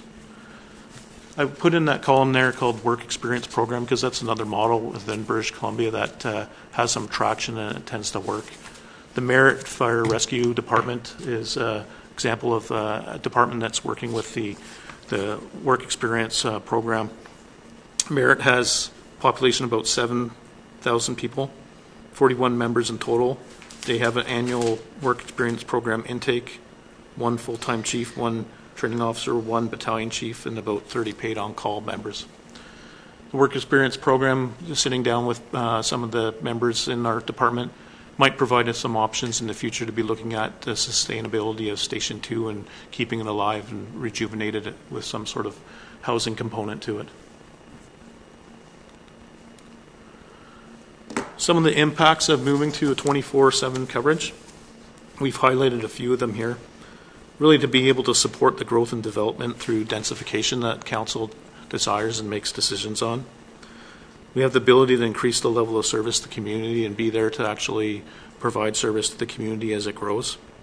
And of course, there's an impact amongst further research there that if we have a reduction in some of the fire underwriter survey grading. Just going to go back to this proposed model graph because I know Captain Norris Jones wanted to talk a little bit about some of the savings components there that are part of the brainstorming session we did with the team. Thank you, Chief. This table here of proposed models is another indicator used. So if Council's decision is to direct staff to come back with a more detailed report, this is the type of information that's utilized to come for the information that's being put forward when we make a recommendation on what type of models are available and what is feasible for the municipality and our makeup. So you can see on the bottom end of the table there's a lot of opportunity for savings based on the type of delivery model we have now. So there's potential savings based on utility vehicles that would no longer need to be replaced. Reason that some of those utility vehicles exist is purely because we're a volunteer based department, requiring the need for all of our members to be able to transport themselves to the scene, and they may not be qualified to respond in the large apparatus. So having a specific model in place may result in some savings on smaller utility vehicles. Currently, the fire stations are contracted out as janitorial services coming in to clean those facilities, and there's opportunity for savings with janitorial being done in-house versus a contract to an outside company. And then currently, the fire department in the evenings has a duty officer and a duty crew, which is given a small flat rate amount to provide guaranteed coverage from home.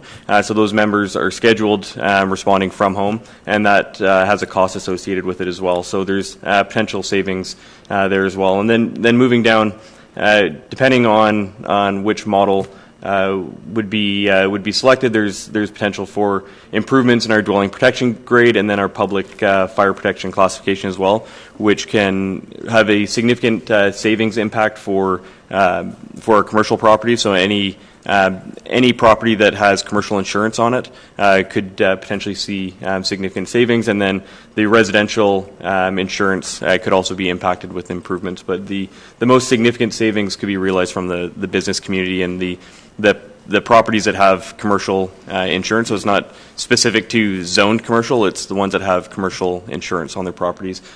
So there's potential for savings there with these improvements beyond what is just attached to the building allowances with a 10-minute response time. But again, this is just to give council an idea of the information that's gathered and then used to evaluate whether something is viable or not viable, to allow council and the public to make a determination if what they're choosing to do has benefit and what the value of that benefit is.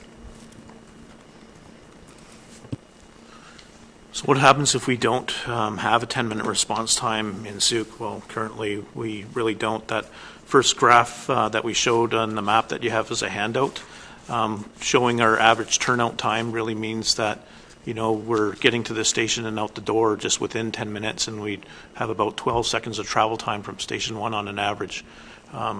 So we really don't have anything that's there that shows that we're meeting a 10-minute response time. What it really means that there's no changes to the limiting distance between structures. Sprinklers would still be, be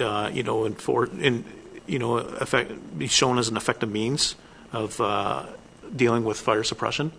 Both the Fire Chiefs Association in BC and the Fire Prevention Officers Association in BC are in a campaign on looking at the residential sprinkler program, making it more affordable, making it more sense, and that's something that we as a fire department would always endorse, that the sprinkler systems are an effective means of suppression.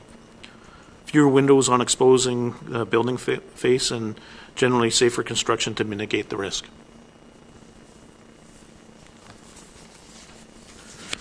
So coming down to the end of it really here, the staff report here, we have several kind of recommendations here that we've outlined.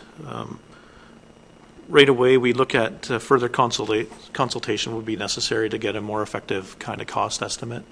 Working with the fire underwriter survey and consultants in the business to provide accurate kind of picture of where the department would end up being in 5 years with a certain amount of growth, 10 years, 15 years. We have a pretty good indication ourselves, but there's consultants that specialize this in British Columbia. We'll be looking at a commitment, and what I mean by this is taking time to make a good decision instead of reacting. Investing in our community's future at a reasonable pace that does not leave us behind. A council consideration does not want to put us in a position where we're further behind or providing a proper annual status from the fire department to give you indication where the health and well-being of the fire department is. We also don't want to get too far ahead. Looking at some of these models might have a little bit of kind of a frightening aspect to it, because right at the start back in October, I knew that there's going to be a cost implication to doing something like this in order to achieve it. Proper projected growth and planning with acceptable triggers is a paramount kind of approach that the fire department would be supporting. Careful consideration on a few of these models that we looked at here. Option B is just, as a reminder, is not a full service level option. Option C in the work experience program, we don't really have the guaranteed response, as we depend on the health and well-being of our volunteer base. Once again, option D is really the only option that shows a full service operation and minimizes the risk and liability to commit to achieve it. As we look throughout BC, it's a lot of the departments that are within the actual larger communities with a smaller radius from their department that are able to achieve this because they have that type of staffing model.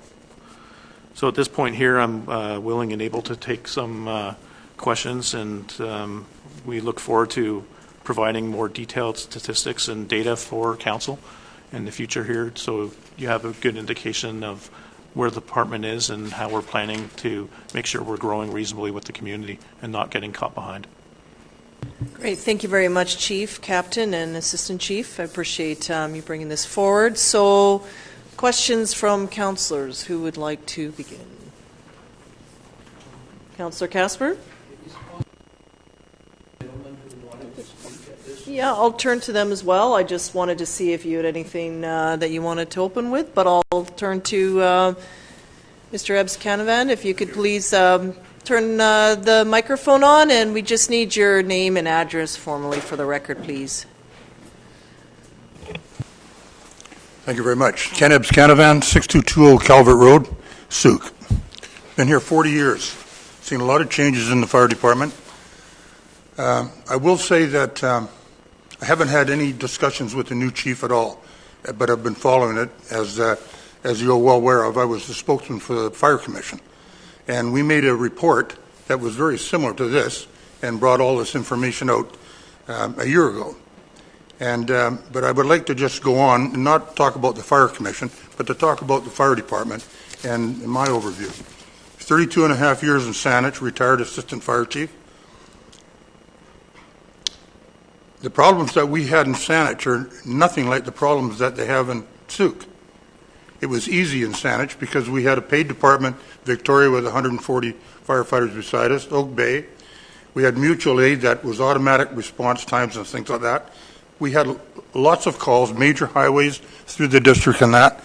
Souk has the major highway, Highway 14, takes all the traffic out, and a lot of calls that runs time up in the fire department because you're at a scene for a long time. So they have to deal with that all the time. The biggest thing that they've got going for them, against them, is they have nobody else in the area that has a qualified fire department of any terms at all. Otter Point, Shirley. So they're on their own all the time. And what they have to do is they have to rely on Chosen to come, Langford to come if they're not tied up at a call. So you're basically on your own. So what I'm doing is I'm getting to the 10-minute response time. If we don't address that 10-minute response times, two things are going to happen. The service is going to go down, and you will lose lives. They're going to happen. Even with the service that we had in Saanich, we lost lives. And we had a great service in that. But I'll tell you, when you're standing on a front lawn and the firefighters come out of a basement with two children in their arms, and you're the assistant chief on duty, and you have to talk along with the police and say this is what happened and try and explain what happened to them, you don't want to be there. Okay, you don't want to be there, and that's the way we're looking at going here. And I'm not putting this in as a fear tactic. It's inevitable. It's going to happen. It will happen. Trust me. And when that does happen, people are going to want answers, and they're going to say, well, why couldn't they go in? Why couldn't they do this? Well, they didn't have the 10-minute response time that 99% of all fire departments are striving to get in the province. The paid all have it, which allows them to make critical decisions that a captain or a lieutenant or an assistant chief can roll up on a scene and make a good decision on what's going to happen to affect the outcome of people that are in the building, and more so to protect the firefighters that he's got with him, and police officers, because they get a little bit crazy at fires too sometimes. So there's a bunch of things that go on that you have to make good sound decisions that reflect back on council. What happened? Why didn't they have it? Well, it was a cost factor. It's always a cost factor. In putting these things together for many departments in the province, on the island, and that, I've had this discussion with councils, different mayors and things like that. What are the advantages out of it? As a firefighter sit here and say, oh, the advantage is this, and a graph tells you that, and you look at it and you say, well, what does that mean? Consultation, cost estimate, commitment, careful consideration. It all gets back to what I'm trying to talk about here. I don't have a chart in front of me, but I'm going to tell you exactly what it does mean. Okay? And afterwards, when you're sitting in a room about this size, which we did, and you have a breakdown and you have 30 firefighters that were on duty, and you have all the police officers in Saanich that they're paying overtime for in the room discussing it with a psychologist, and guys are breaking down crying and stuff like that, it takes something out of them. Okay? They're not as good a firefighter next time. They're not as good as a police officer. You're dealing with people's lives. They're on stress leave. They're on sick leave. All these things come into it because we didn't provide all the tools that's needed to do the job. If I'm a carpenter and I show up on a job, All the tools are there. There's skill saws, there's hammers, there's jacks, there's safety vests, there's everything that you've got. Well, you know your husband that has to provide a lot of stuff. So you give them an environment to work in that they can work in and protect themselves. And if we don't go to this 10-minute response time, we're gonna have problems, big time problems. And we're going to be back in here, and it's going to be a full room, and we're going to be faced with trying to answer questions. And I say we, because we're all part of the community. I've lived here for 40 years, worked in the fire department in Saanich, and knew all the people here, but I stayed away from it because I had my own thing to do. But the fire department here is doing a tremendous job with what they've got. But what they don't have is they don't have enough people. They don't, and that's a fact. Okay? We addressed that in the commission about having an area here in the building that, number one, what we brought it for was for an earthquake. So we had an earthquake, a plane crashes somewhere, and the mayor and council have to come in here and spend time here. EOC center set up here. Well, it would be part of the fire department the same way. So the building's here. You just have to add to it. So you say, well, what do we need? Well, the chief has brought up many points here tonight, and I just wrote a couple things down here. When you move into a municipality, city, anything, you're either young family, or you're retired, or you're middle-aged. One of the three. But you have to have a road system that brings you in. You have to have a police department that's going to enforce security for you, which we do have. You have to have a fire department, naturally, and you have to have good schools. Those are the four prime things. Other things come into it. Oh, you have to have a Tim Hortons or something like that. But we're talking about the things that you need in a municipality to function properly. Number one are the police and fire in any order. You can take it whatever order you want. I've been to many council meetings here, and a request comes in from the police department. We need more staff, and we give it to them, and it costs us $100,000 a year or something like that for a constable, female or male, doesn't matter. So now you're saying, okay, what are we going to do? How are we going to get past this problem that has been going on for a long time? There's one way that we can do it. We have to bite the bullet. You have to bite the bullet and say, what are we going to do to get this to a 24/7 department down the road? It's not going to happen tomorrow, but this is a good meeting where we can say, hey, there's been some sense made at this meeting. You've got all the facts and figures. You've got a person that's worked in the fire department for a number of years, saw all this happen, and you'll know another thing. I don't tell stories. I tell the truth. That's my makeup. I never have to remember the answer, and that's just the way I am. And our population in the next couple of years is going to be around 18 to 19,000 people. We're one of the fastest growing communities coming this way. The stations that we talked about, we have all the buildings here. Can we do it? Can we have an EOC center here? Could we house firefighters? Certainly we could. That was part of the Fire Commission report too. If we don't have the 10-minute response times, what's going to happen, I'm going to come back to that again, we're going to lose firefighters, because what's going to happen is you're going to have a crew show up, and I've seen it happen.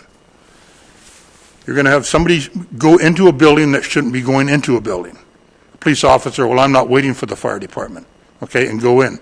And all of a sudden you're dragging him out. A resident goes back in, a mother and father, a brother. So it's there for a reason, and to protect the individual that we put on the fire truck as a firefighter, a paid firefighter. Give him air masks to go in and tell him he can't go in. Why? Well, we only have 3 guys. We only have 2 guys. We have to sit there. Trust me, you don't want to do that. You don't want to be there watching something like that take place, because it's not very nice. And as we grow, and look at the schools, look at the population in our schools right now, growing, with the young families that are here. Invariably, you have fires in those homes because kids play with matches, things like that. It's proven. If you look at the stats, you'll see where it all goes. We're all here, firefighters, retired firefighter, as a resident of this community for 40 years, worked on the commission yourself as councillors and working here. You don't want to see that happen. And we're going down that road. And we don't want to go there. So what I would say as a citizen with a lot of professional experience behind it is I would hope that this council this evening will take the report that's been put forth by the chief and the fire department here this evening and look at it long and hard and come up with some good, sound decisions that are going to help us get away from the problems that I'm talking about right here. I hope, okay? Thank you, Mr. Canavan. That's I really appreciate the wisdom that you're bringing to the table and supporting the chief and the captain's report.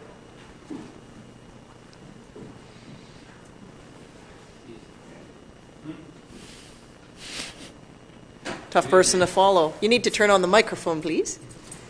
Good evening.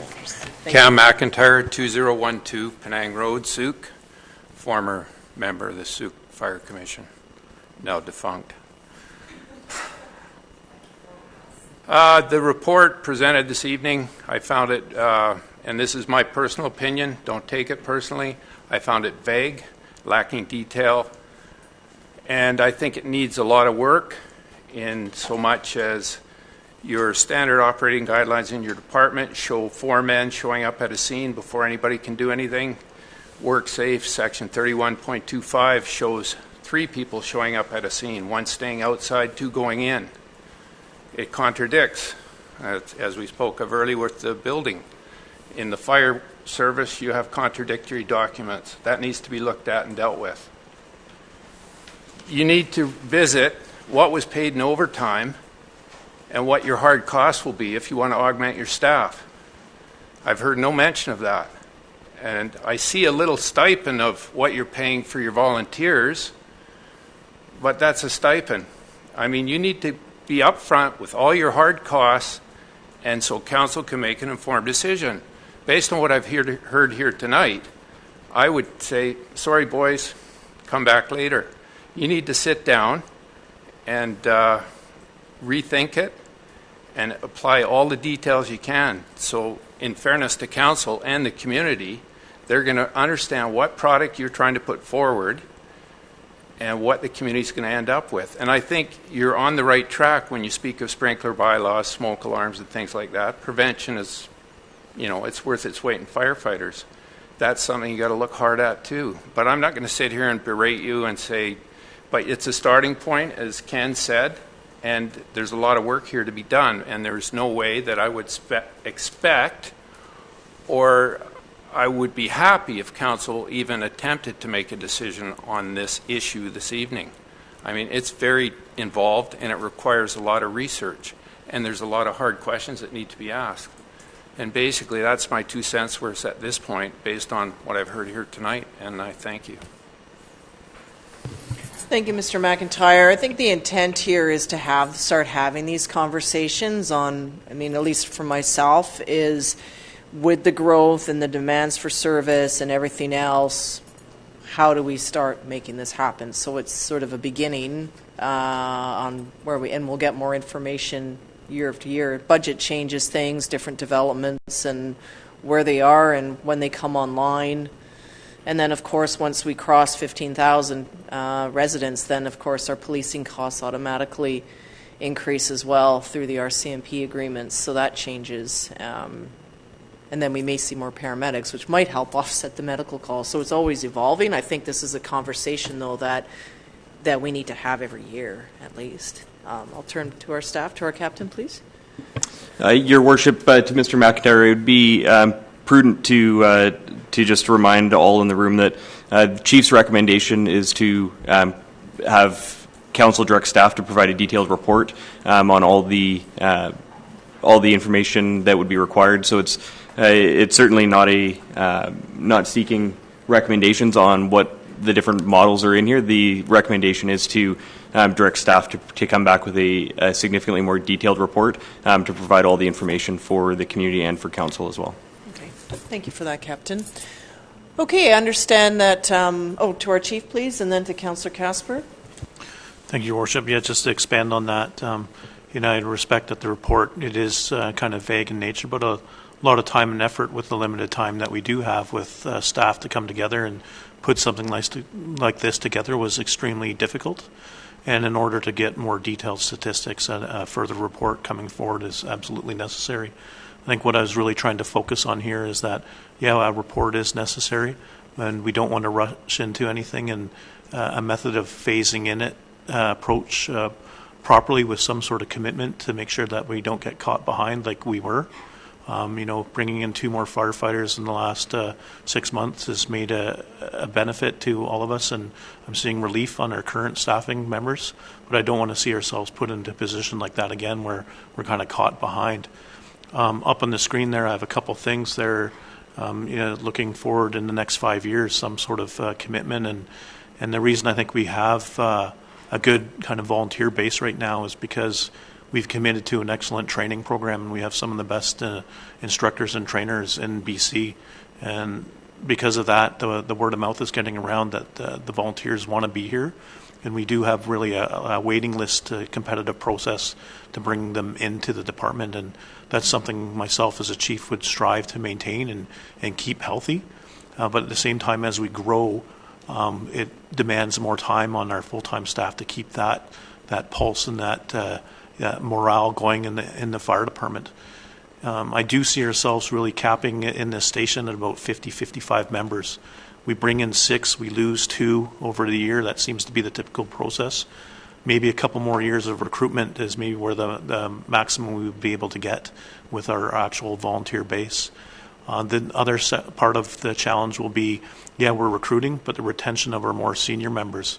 We do have kind of a gap in place now where we're recruiting younger members, whether they'll stay in the community or not, or be able to afford to stay in the community. Our senior members, keeping that retention going there is now where I'm seeing a paid-on-call system or approach down the future in the next 5 years might support that, making sure that they're able to work in the community, leave work, and able to support us during the day. With that, there still comes investment with making sure that we're not exhausting our current staffing levels here right now. So that's why I have that in there to not downgrade the level of service, because if we were to do that, I think our training program would falter and then be less of the ability to actually bring in more recruits also. So the key things on here, working with our volunteers and looking at a plan in the next 5 years, and a report forthcoming will help with that. Thank you, Chief. Councillor Casper, please.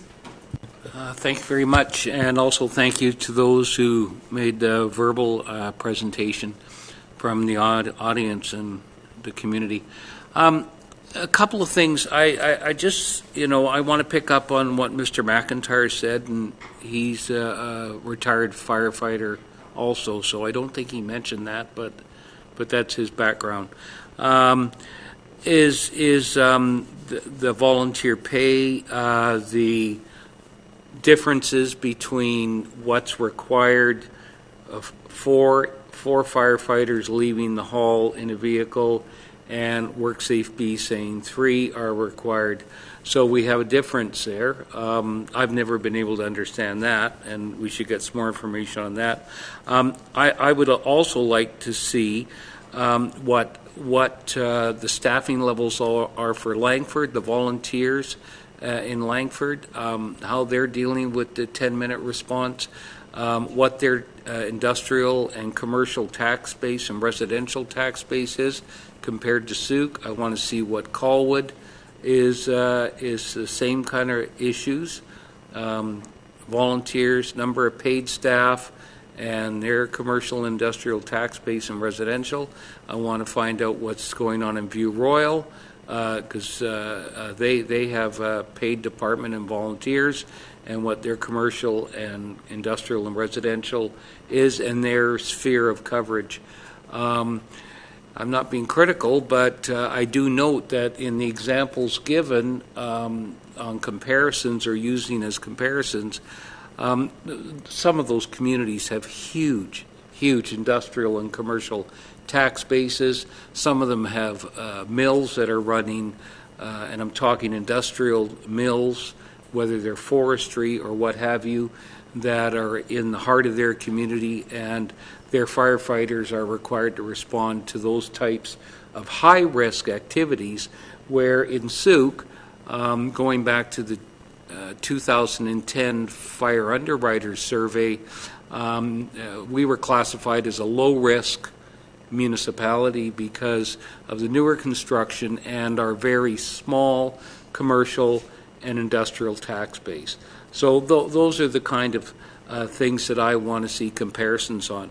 Once I'm satisfied that we're dealing with apples and apples here, then I'd be prepared to actually get a brand new fire underwriter survey, which is independent. We go to the good people over in Burnaby and then draw up the terms of reference as to what we want to look at. We don't need to talk about equipment. I think we've got that well in hand right now as to what our needs and wants are, but to give some independent analysis.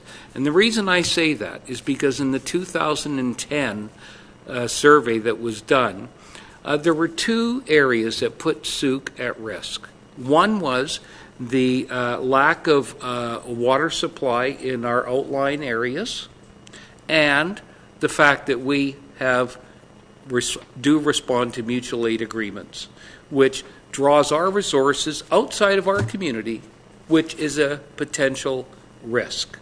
And that's clearly noted in that 2010 survey. So I'm hoping that can be revisited and looked at, because those are some of the items that aren't included in this report. And I think those are all relevant to make the firefighters' job easier, the volunteers' job easier, and also us as decision makers on how money should be spent a lot easier. I mean, I like as much information as possible, and I'm sure the chief and the other staff and those who made the verbal presentation from the public also can appreciate what we need. So I'm not going to say any more on that. I want to thank the chief and the staff for putting together the information. So those are the things I need. Thank you. And I'll go to Councillor Parkinson next. Just to add on, should this motion for more details come back, and you've heard the request from Councillor Casper, what would be helpful if you're adding in Langford, Colwood, and View Royal is the call responses and what types of call responses. And because I think of View Royal and its proximity to the hospital, so I wonder in terms of medical response what that looks like. I think that's where it's something we need to consider. Also, what even their road access is different from ours in terms of how they move about their communities. I think when you look at one community to the next, there's more than just the population per se. You have to look at how easy you can get through one community versus another, how many arteries flow in and out. We know that we're stuck here, and that is something to be mindful of. And I appreciate that was noted in one of the map for the circle. Thank you. Councillor Parkinson. Through your worship to staff, I would like to add on to the list as well. I would like to know from Chosen as well. I understand with mutual aid, we also require all of those municipalities to come in here and help us. So we should be looking at, yes, we have to be reciprocal in what we give to them, but we should know what we get from them as well. So I think it works both ways. I agree that the places that you've listed here, we really can't compare ourselves to them. Esquimalt with the military base there, I'm sure that, from my understanding, they get help from the military fire people there as well. I would also like to know what paid on call, what the municipalities pay to the people that volunteer there. I have no idea what that pay would look like. So I think that would be good to know and see whether we could put something like that into place for our volunteers. And I believe that safety should be our number one priority for all the people here. So we should be doing what's best for our community. Thank you.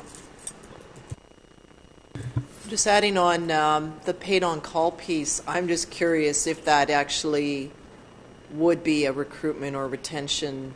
Would it change the availability for fire crew respond. I just think that if you, and I think I need to know more about what paid on call means, but if you have a full-time job in another place, would you not work and be paid on call instead so that you're here and that would improve our numbers? Or is it the case that the pay comes in? You know, I need to know that because, and I'm just curious about it. I know that we pay just an honorarium. We have good retention models, I think, because of the team environment that you've created. But would a paid on call have any impact on our ability to respond? To me, it seems if you're working elsewhere, you still have a duty to your employer, and then it would depend on how much leave time your employer grants you or vacation or whatever so that you could be available to be on call here. So I'm curious if we implemented that, would it even change the numbers? Go ahead. Thank you, Your Worship. Yeah, I have quite a bit of experience from my past position. All 13 departments were paid on call departments, and we ended up standardizing. I think one of the benefits right away with the paid on call system is the assurance that, you know, the worker leaving the workplace is able to lose half a day's wages but still have something to motivate them to support the incident and be gone for half a day and, you know, not be stressing about the employer coming down hard on them. And a lot of the times there's a good relationship with, you know, employers within the community as well, because they could be responding to a neighboring structure or their own home or something like that too. So there's typically a relationship and an understanding with a volunteer paid-on-call firefighter in the community. And, you know, the response time component, it's really separate.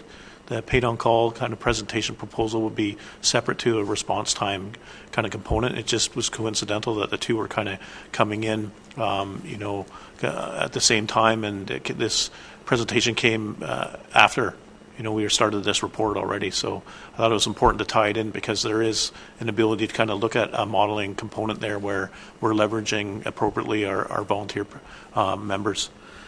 To answer some of the other questions, though, Councillor Casper had about the fire underwriters survey, when we did have them here last year supporting our field work with the Superior Tanker Shuttle Service, it was brought up by the field technician that they're aware and there's a time coming and it makes sense to do a full kind of study and review again, because it is 2010 and a lot has changed, you know, in the last 8 years in the fire service with you know, staffing and the playbook and, you know, apparatus, water supply and wildfire threats insurance, all that. There's lots, and we are due for it.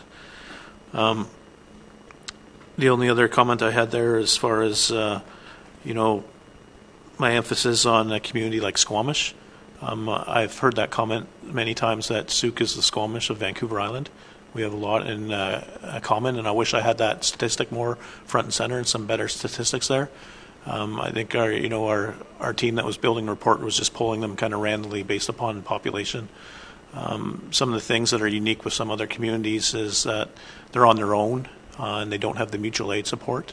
And I mentioned already that we have mutual aid and automatic aid, but can we get the full service back that we're giving out?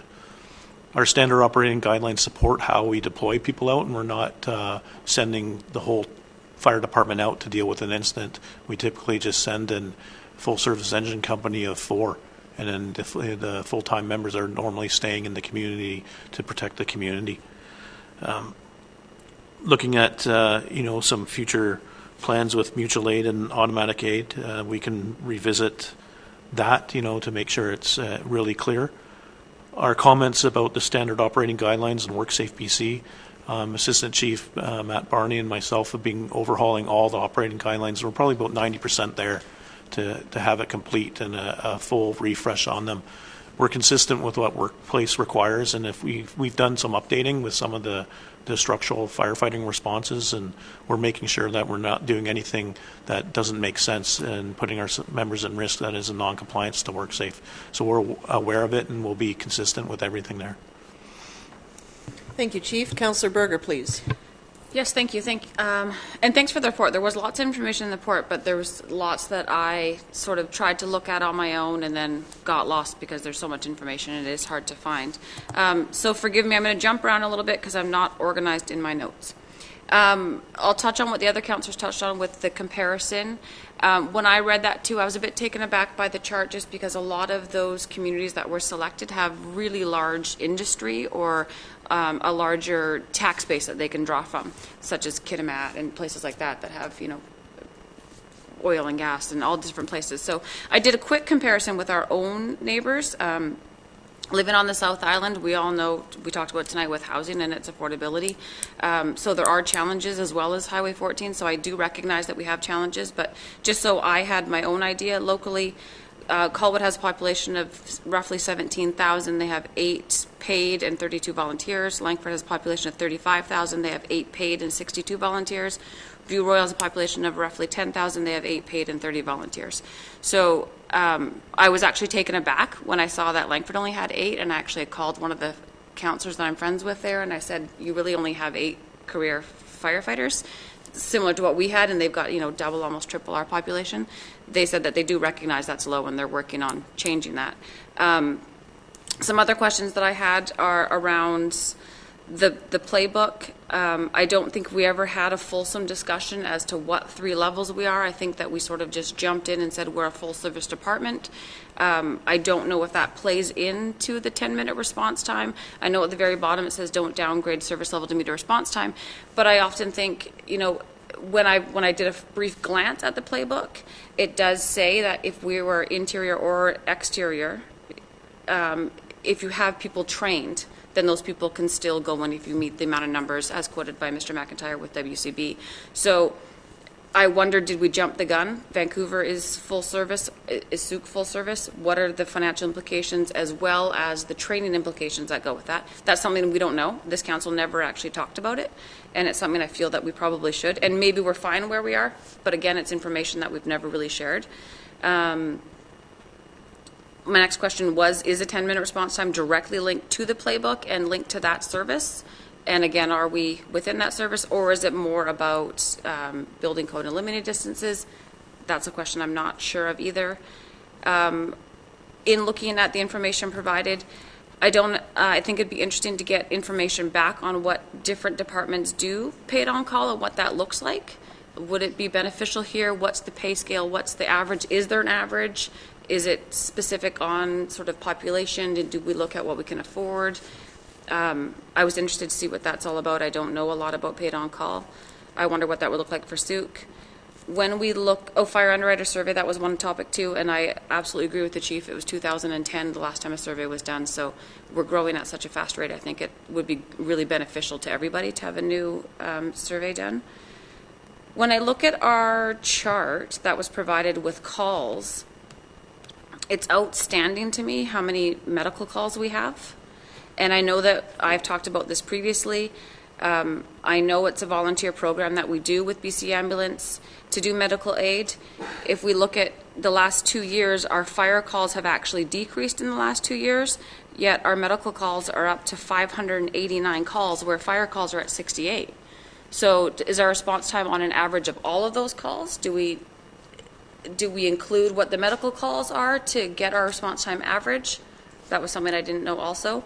Back on the medical calls, I really think we need to hold BC Ambulance's feet to the fire. We often hear that we just don't have the service here, and that bothers me. I feel like it's another provincial additive. We pay taxes and we pay for BC Ambulance. Last year there was a provincial announcement that they were going to add, so the Ministry of Health is adding $94.1 million in additional funding over the next 3 years for emergency health services. This target investment will mean faster ambulance response times and supported extended care for paramedics and dispatchers. That news release I just read is on the province's website, and it was from last year, March 8, 2017. So when I look at us doing 600 medical calls and 68 fire type calls, it bothers me that we're picking up the slack for BC Ambulance. I know when we did a survey of our volunteer members and our paid members a few years ago, burnout was one thing that was indicated in that survey that we did, and I don't know. Do we need to talk to BC Ambulance? Do we need to try and put pressure on them to say, look at how much we're picking up the slack? Is there a disconnect there? I've also mentioned before that the town of Parksville, they were faced with the same problem, and now they have right on their website, and I'm reading right from Parksville Fire Department, It says the Parksville Volunteer Fire Department provides assistance to BC ambulance services when they're unduly delayed or require additional personnel for various reasons. So they don't participate fully in the first responder program. They use the same dispatch, similar to what we do with Langford, and when they need assistance, it's dispatched out right away. So that got me thinking, will that help us retain members? And again, it's a disconnect, I don't know. Are our volunteer members not staying with us because of burnout, because they are doing so many medical calls? Did they sign up to just be a fireman? That's information that I think I would need too, and I think that it would be interesting to look at that. Do we say to BC Ambulance, we're not interested in going to everything carte blanche, similar to Parksville, and will that step up the need for ambulance and paramedics in our community? I don't know. So that's just another thing I wanted to bring up. I also liked the information that was provided in the report. I like that, and the notion I got from it was that we have long-term capital plans for our vehicles and for our hoses and our turnout gear. I think it is time that we have a long-term plan on our staffing as well, and that's something that this community's never done. We've never looked at what our staffing levels are needed for the future. We're growing so fast. We had two great members of our community actually look at it for us, and it was brought forward that, you know, we were understaffed, we were paying more in overtime, that was unnecessary. Now we've got, you know, 2 extra firemen that we've hired in light of that. So I think that that is something that needs to be talked about as well, long-term planning for staffing. I also would be curious to know what the insurance companies' requirements are. We often hear that both residential and commercial insurances will go down if you have a full service department, but is it a huge amount? I don't live anywhere, I have a well on my property and I don't live near a fire hydrant. And so when I insured my home, they asked if I was within 8 kilometers of the fire department. So I sat in front of the lady, we went on Google Maps, turns out I am within 8 kilometers. So my insurance didn't go up a whole lot. It went up, but it didn't go up a whole lot. So I wonder what that benchmark is for insurance companies, both residential and commercial, because it is something we talk about. And then just to tag on, and sorry for jumping all over the place, just to tag on with the playbook requirements. I mean, we often talk about how important it is to train our people to keep them, and I totally support that. I think if we can offer the training, I know we've got a training officer that can do some training in-house as well, and I think it's fantastic. I feel like it's a bit of a catch-22, though, because sometimes we say we train them to a higher standard, and then we lose them to paid departments. But I'm not saying decrease the training. I do think it's great that we can do that training inside. These are just things that pop out. It's all throughout the thing, and so I've just tried to write them all down. The one part that scared me the most in all of it was the final graph. And so when we talk about option D of having 20 paid firefighters within our community, even after I take off the cost savings of the $110,000, it's still a $1.69 million increase, which is we wouldn't do it all in 1 year, but it's a 23.8% increase in taxes based on our 1% being 70,000. So every single option that was laid out in front of us, it starts at 6.9% increase in taxes and goes to 23.8% increase in taxes.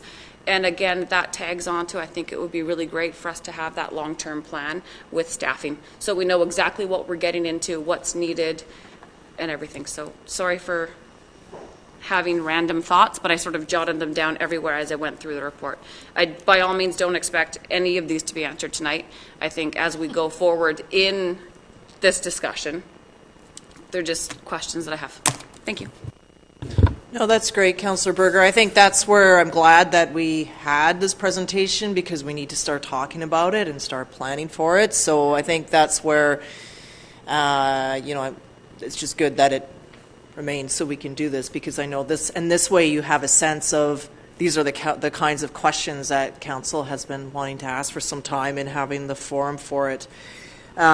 Just as you're looking at comparing municipalities, and I don't know if this is relevant, and if it's not, then you can just tell me. So we allow burning or blasting at certain times or certain times of the year or whatever, and do those then result in calls, and other municipalities do or don't have those similar bylaws, or they're different?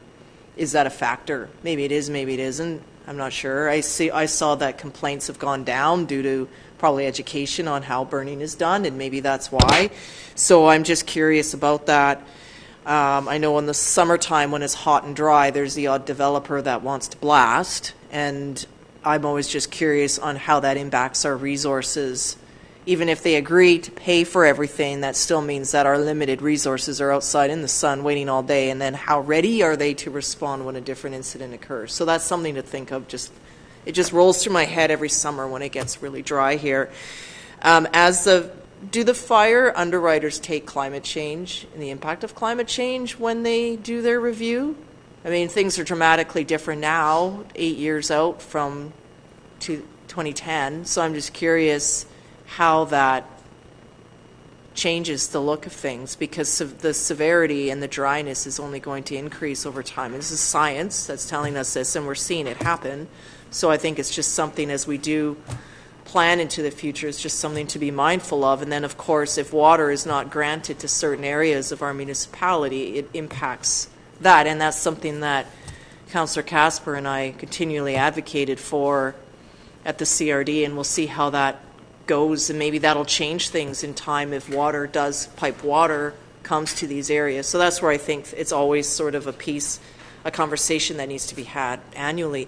In regards to the playbook, though, I thought that we did receive that and resolved and made a decision to be full service. Am I not mistaken? Last year, maybe?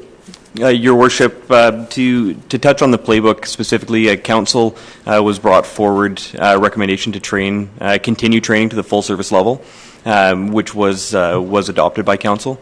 And if I may address a few of Councillor Berger's questions around the playbook. The playbook is often just based strictly on terminology. Full service is often correlated back to a full-time department. They're unrelated. Full service is just the level that you're providing inside your community. We've been providing a full service level in our community for as long as I've been in the organization. The City of Vancouver also provides a full service level, but their staffing levels are not, there's no relation between a full service delivery model and a full-time department. Those are very separate things. It's specific to what you can do when you arrive on scene. And we've been training to and providing a full service level for a very long time in the municipality. And what that really means for us is that we train to a higher standard, which eliminates the need for us to fill some of the requirements in the interior service level. So if we were to provide an interior service level, that would require the fire department and every member, career and volunteer, to be doing site visits on every commercial structure in the municipality, and they have to train inside that structure every single year. So the training requirement would be what's available to our volunteer members on an annual basis would be entirely eaten up just on site visits alone, and we wouldn't have any availability or opportunity to actually train our members on what they should do inside those buildings. They would just be doing site visits to get familiarity with how the building's together, how it's laid out, where standpipes are, where sprinkler connections are, but there would be actually no firefighter training.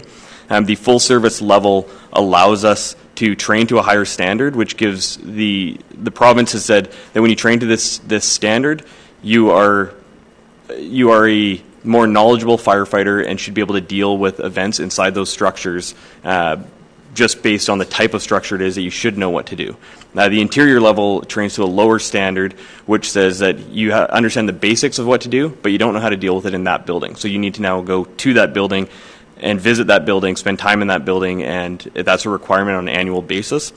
So for SUC, for example, which doesn't have a huge commercial base, when we looked at the service levels, just going to an interior level, like I mentioned, it would take the entire year. Our entire training program would just be on site visits. So in able to achieve that, we would need to triple our volunteer numbers, and we need to increase our career staffing just to be able to accommodate that delivery model. So it's actually easier for us to maintain a full service level and just train to a higher standard than it is to coordinate and set up and then do actual site visits in every commercial building located in the municipality. So I guess ultimately, for our playbook requirements, the easiest thing for us to do was continue exactly what we were doing. The playbook was really geared more towards smaller organizations and departments where they were not following a standardized training program.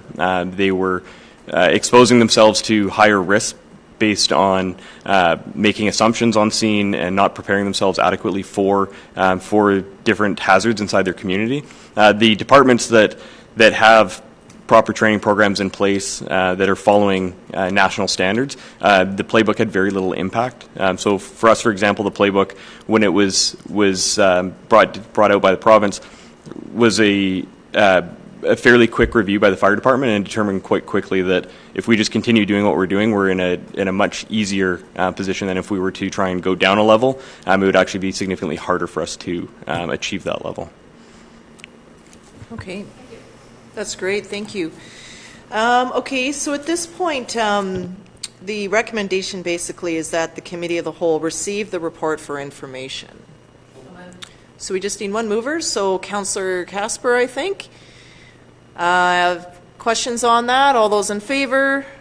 Opposed? That's carried unanimously. And the second part is, and that the Committee of the Whole recommend that Council direct staff to prepare a detailed report containing costs, recommendations, and resources required to move towards implementing a 10-minute response time. Plus all that other additional information. Plus all the other stuff we want answered. Right. Moved by Councillor. Yeah, I mean, that's where staff is recording that. I think it would be like screens long if we, and you hearing the concerns that we're going to ask, because everyone will keep asking them until we get the answers. So I'm sure that we'll receive that in that report when it comes. So has this been moved? Yeah. Councillor Parkinson moved it. Okay. Did you have more, Councillor Casper? No?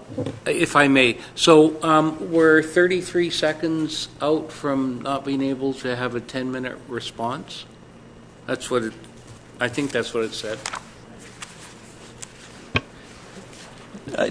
Your Worship, to you, Councillor Casper, that response time, or that number that you're looking at, that 10 minute 33 seconds is a turnout time.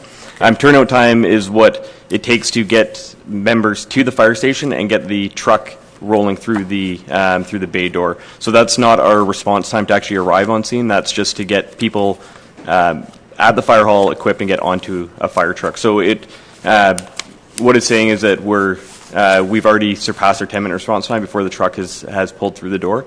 And going backwards in time to 2014, the response times have been trending longer.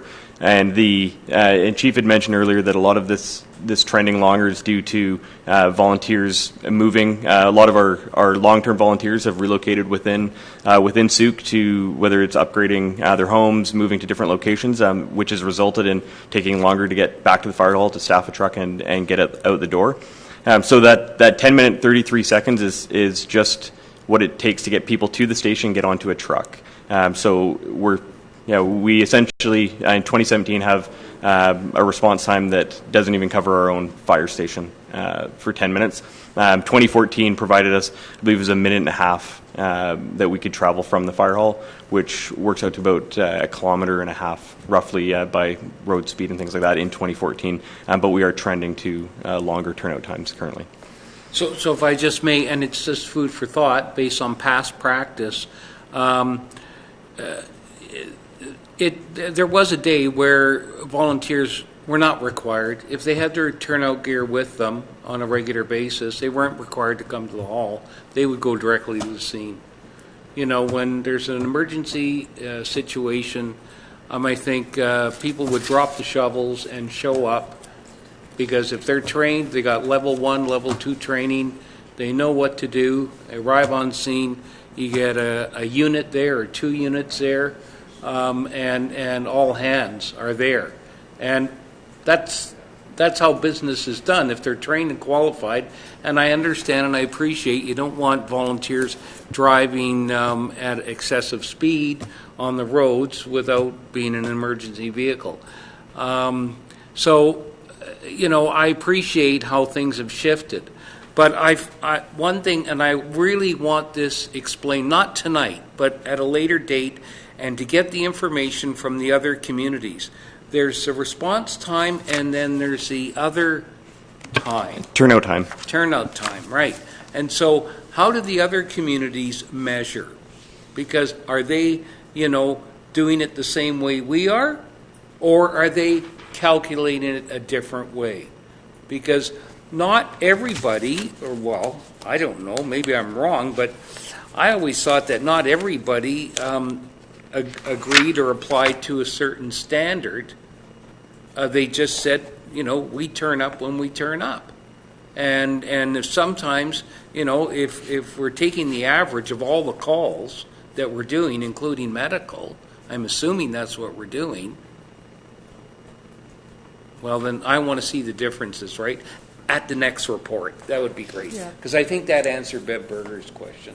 But I don't need an answer tonight. Food for thought, okay? I suppose then you'll need to invest in bicycles because you have all the volunteers responding with their vehicles. And anyway, it might be easier just to show up that way. But anyway, I'm half kidding. Go ahead, Chief. Thank you, through your worship, to Councillor Casper. I can quickly respond to a couple things about volunteers responding directly to the scene. I remember when I first started as a firefighter, we used to kind of do that. It opened up a lot of risk, and one of the things immediately was the work safe standards of hauling contaminated gear around in a personal vehicle. So operating guidelines got changed relatively quickly with that. Our own operating guidelines, we have it senior member and officer with a radio if we're coming by the incident responding. By all means, we're going to size it up because information is powerful. And if we can get some information on what units and where the incident is and what's actually happening for the responding unit coming in as soon as possible, it has huge benefits. And we'll have our gear being brought, to the actual incident. And we can do a few things that don't put us at risk. One volunteer firefighter coming on the scene without a radio can't do all that much, and there's a lot of risk to our own first responders dealing with that. So the main reason is health, safety, and workplace standards, right? Okay, thank you. I'm hoping also that you may just, with only 4 of us being here, there may be other members of council that would have questions as well, that they can have a call or a conversation with you just to sort of debrief. I'd just like to extend that opportunity to them as well. I know it'll take time for the next report to come, so look forward to that discussion. And also my health services group has a lot of data now on medical calls and what that looks like.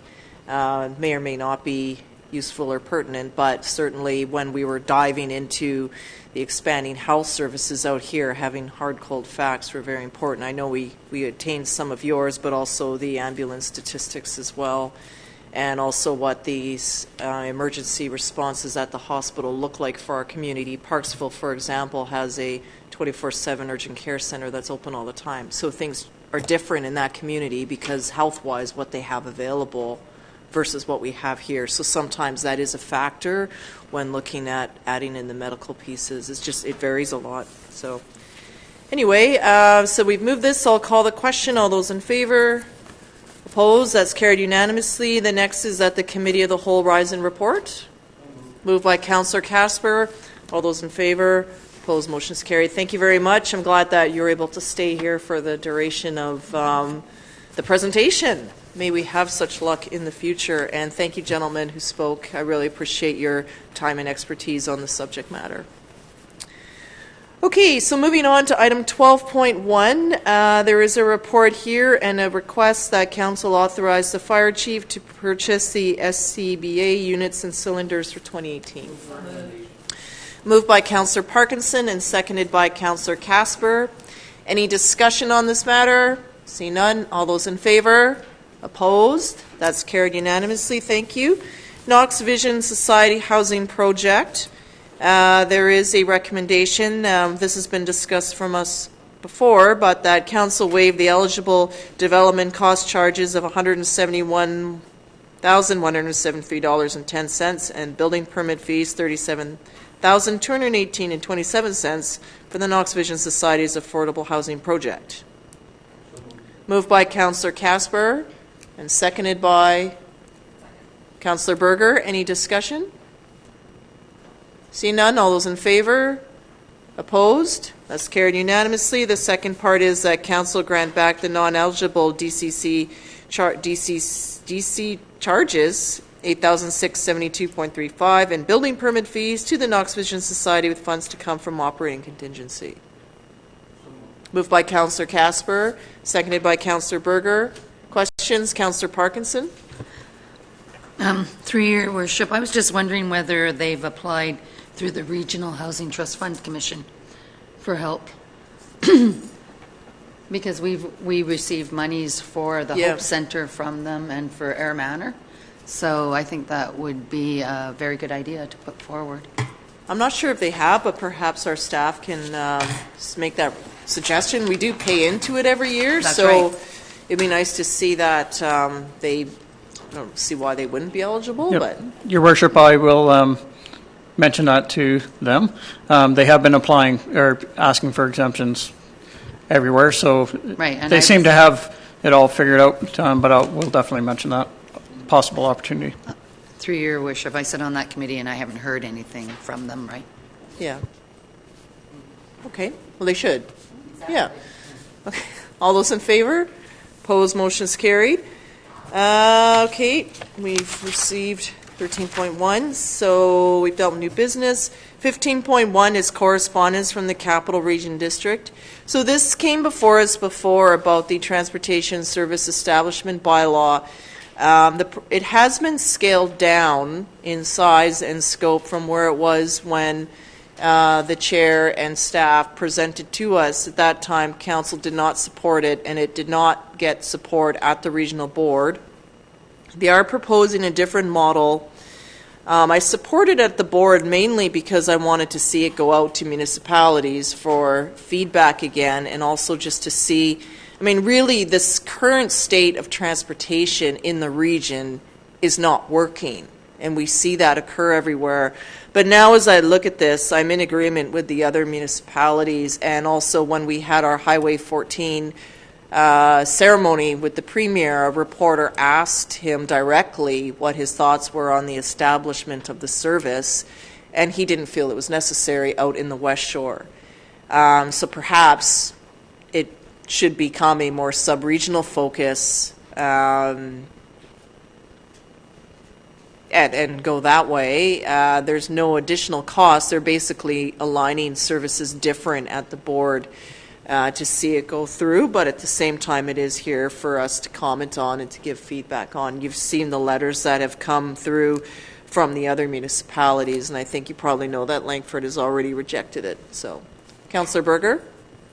Yes, thank you. I also noted that Colwood and Machosen rejected it as well. Yeah. I don't support the service. I think it'll just add another layer of bureaucracy to our biggest issue is the province.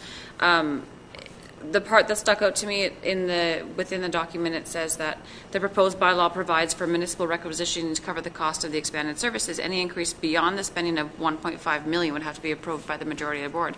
Well, a requisition in any amount requires some sort of financial implications for our community. I don't think that we'll see the benefit. The second paragraph just below that says the transportation service would give the region a voice with the presence of senior governments that we don't currently have. Well, our MLA has a bit of pull with the province. So that statement alone doesn't really apply to the West Shore area because of who our MLA is. But it would have a year ago. So anyways, just based on the presentation and based on what the overlap in service will be, and I don't support it.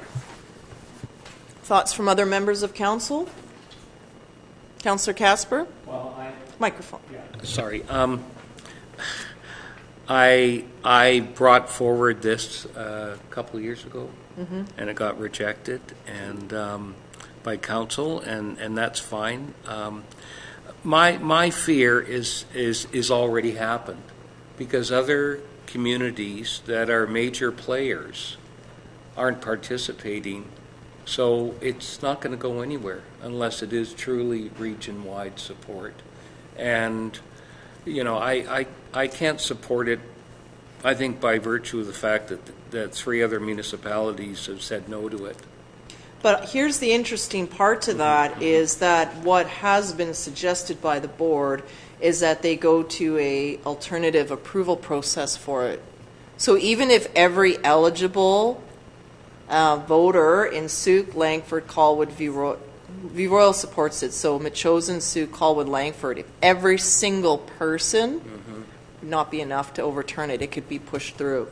So that is, I don't support that approach at all. I find it like, okay, you don't want it, so we're going to push it through this way. So I think that'll be an interesting conversation, but that's where also it would help myself, or if I wasn't able to attend, Councillor Casper, just to have the feedback from our council with the second version of this coming around as to how our council views it. And, with the other municipalities in the West Shore that we have to pass through, I totally see what Councillor Casper is saying.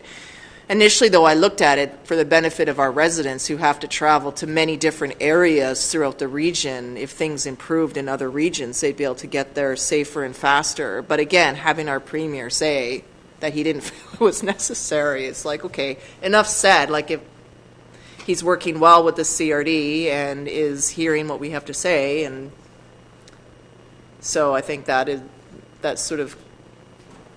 works for me. Councillor Berger? Yeah, I absolutely agree. I think that, and I had heard from Director Hicks that there was possibly going to be an alternative approval process, and that troubles me too, because it just basically says that, with the West Shore not agreeing, because we have our own sort of dynamic that we could work on together. I mean, the Corps is going to fight for it and get what the Corps wants, and we're sort of left on the wayside again. So it's just another. I don't know, it's almost another clear direction that the West Shore needs to be inclusive and away from, the other. Well, and that's where I think, I can't remember 6 municipalities. Whose letter was that perhaps they start by creating a more sub-regional service that is dealing with the core municipalities that adjoin boundaries to start, and then see how that goes, and then over time roll it out differently. So yeah, I'll keep you posted. But so I think with the motion, so I'll make a motion that council not support. Yeah. And this will go back. Yeah. It's always when there's a not in a motion, sometimes it seems to throw me. Right? Okay. How will council reject? That's good. That's even a little more. Well, I think it's just not. There's something. It's like not. I like. Are you comfortable with reject? Reject or oppose? I say we reject it. If you're comfortable, we reject. Well, we need to pass it first. So Councillor Berger has moved the motion. Is there a seconder? Seconded by Councillor Parkinson. All those in favor of rejection? Opposed? It's carried unanimously. So you were opposing rejection? No, you're in favor. Okay. All right. Okay, we have sponsorship requests from the Souk Car Show. I move that we give a $100 donation to the Souk Welfare for the sponsorship. Souk Car Show, yeah, swap and shop. Okay, and that the funding for now will come from council contingency, similar to the saltwater series? Or if there's money in the other pot. Yeah, we'll make that determination. Okay, so that's been moved. Is there a seconder for this motion? Seconded by Councillor Berger. All those in favor of the sponsorship, opposed, motion's carried unanimously. And we have correspondence block from January the 22nd to February 6th, please. Move receipt and file by Councillor Berger. Is there a seconder by Councillor Parkinson? All those in favor? Opposed, motion's carried. Are there any verbal reports at this time? I attended the throne speech. I'm interested to see how that news rolls out. Just quickly, affordability for housing, accessible, affordable childcare, quality education, healthcare and access to healthcare were sort of the four things that really struck me and also the fact that as of today, we likely lost 4 more British Columbians to the opioid crisis, which the province has made a commitment through the establishment of the mental health ministry to tackle. So I think it was about an hour long, but there's likely going to be a press release. I think it's already gone out on how that breaks down, but I think a lot of it resonated very strongly with me, with many of the initiatives that we've been advocating for. Next week is UBCM Advocacy Days, so from the Wednesday, Thursday, Friday, I'll be in Victoria. All the UBCM executive will be meeting with MLAs to take the UBCM platform through. So seeing that I'm second vice now, I have a role to play there, and so that'll be quite exciting. You will also likely have seen the UBCM report on housing that's come out recently, as well as the cannabis regulations. So 2 very topical and very relevant pieces of information for us to look at and to address in time to come. So thank you, everyone, for your work. And we will be coordinating with staff dates. We have to have the committee of the whole to deal with our grant applications and some other dates for budget and the like. So if you haven't done so already, if you could please just send staff your availability or plan vacation, that sort of stuff, so that we can find quorum on dates that we are around. So on this last note, a motion to adjourn, please. Moved by Councillor Parkinson and seconded by Councillor Casper. All those in favor? Opposed? Motion's carried. Wow, just before 10.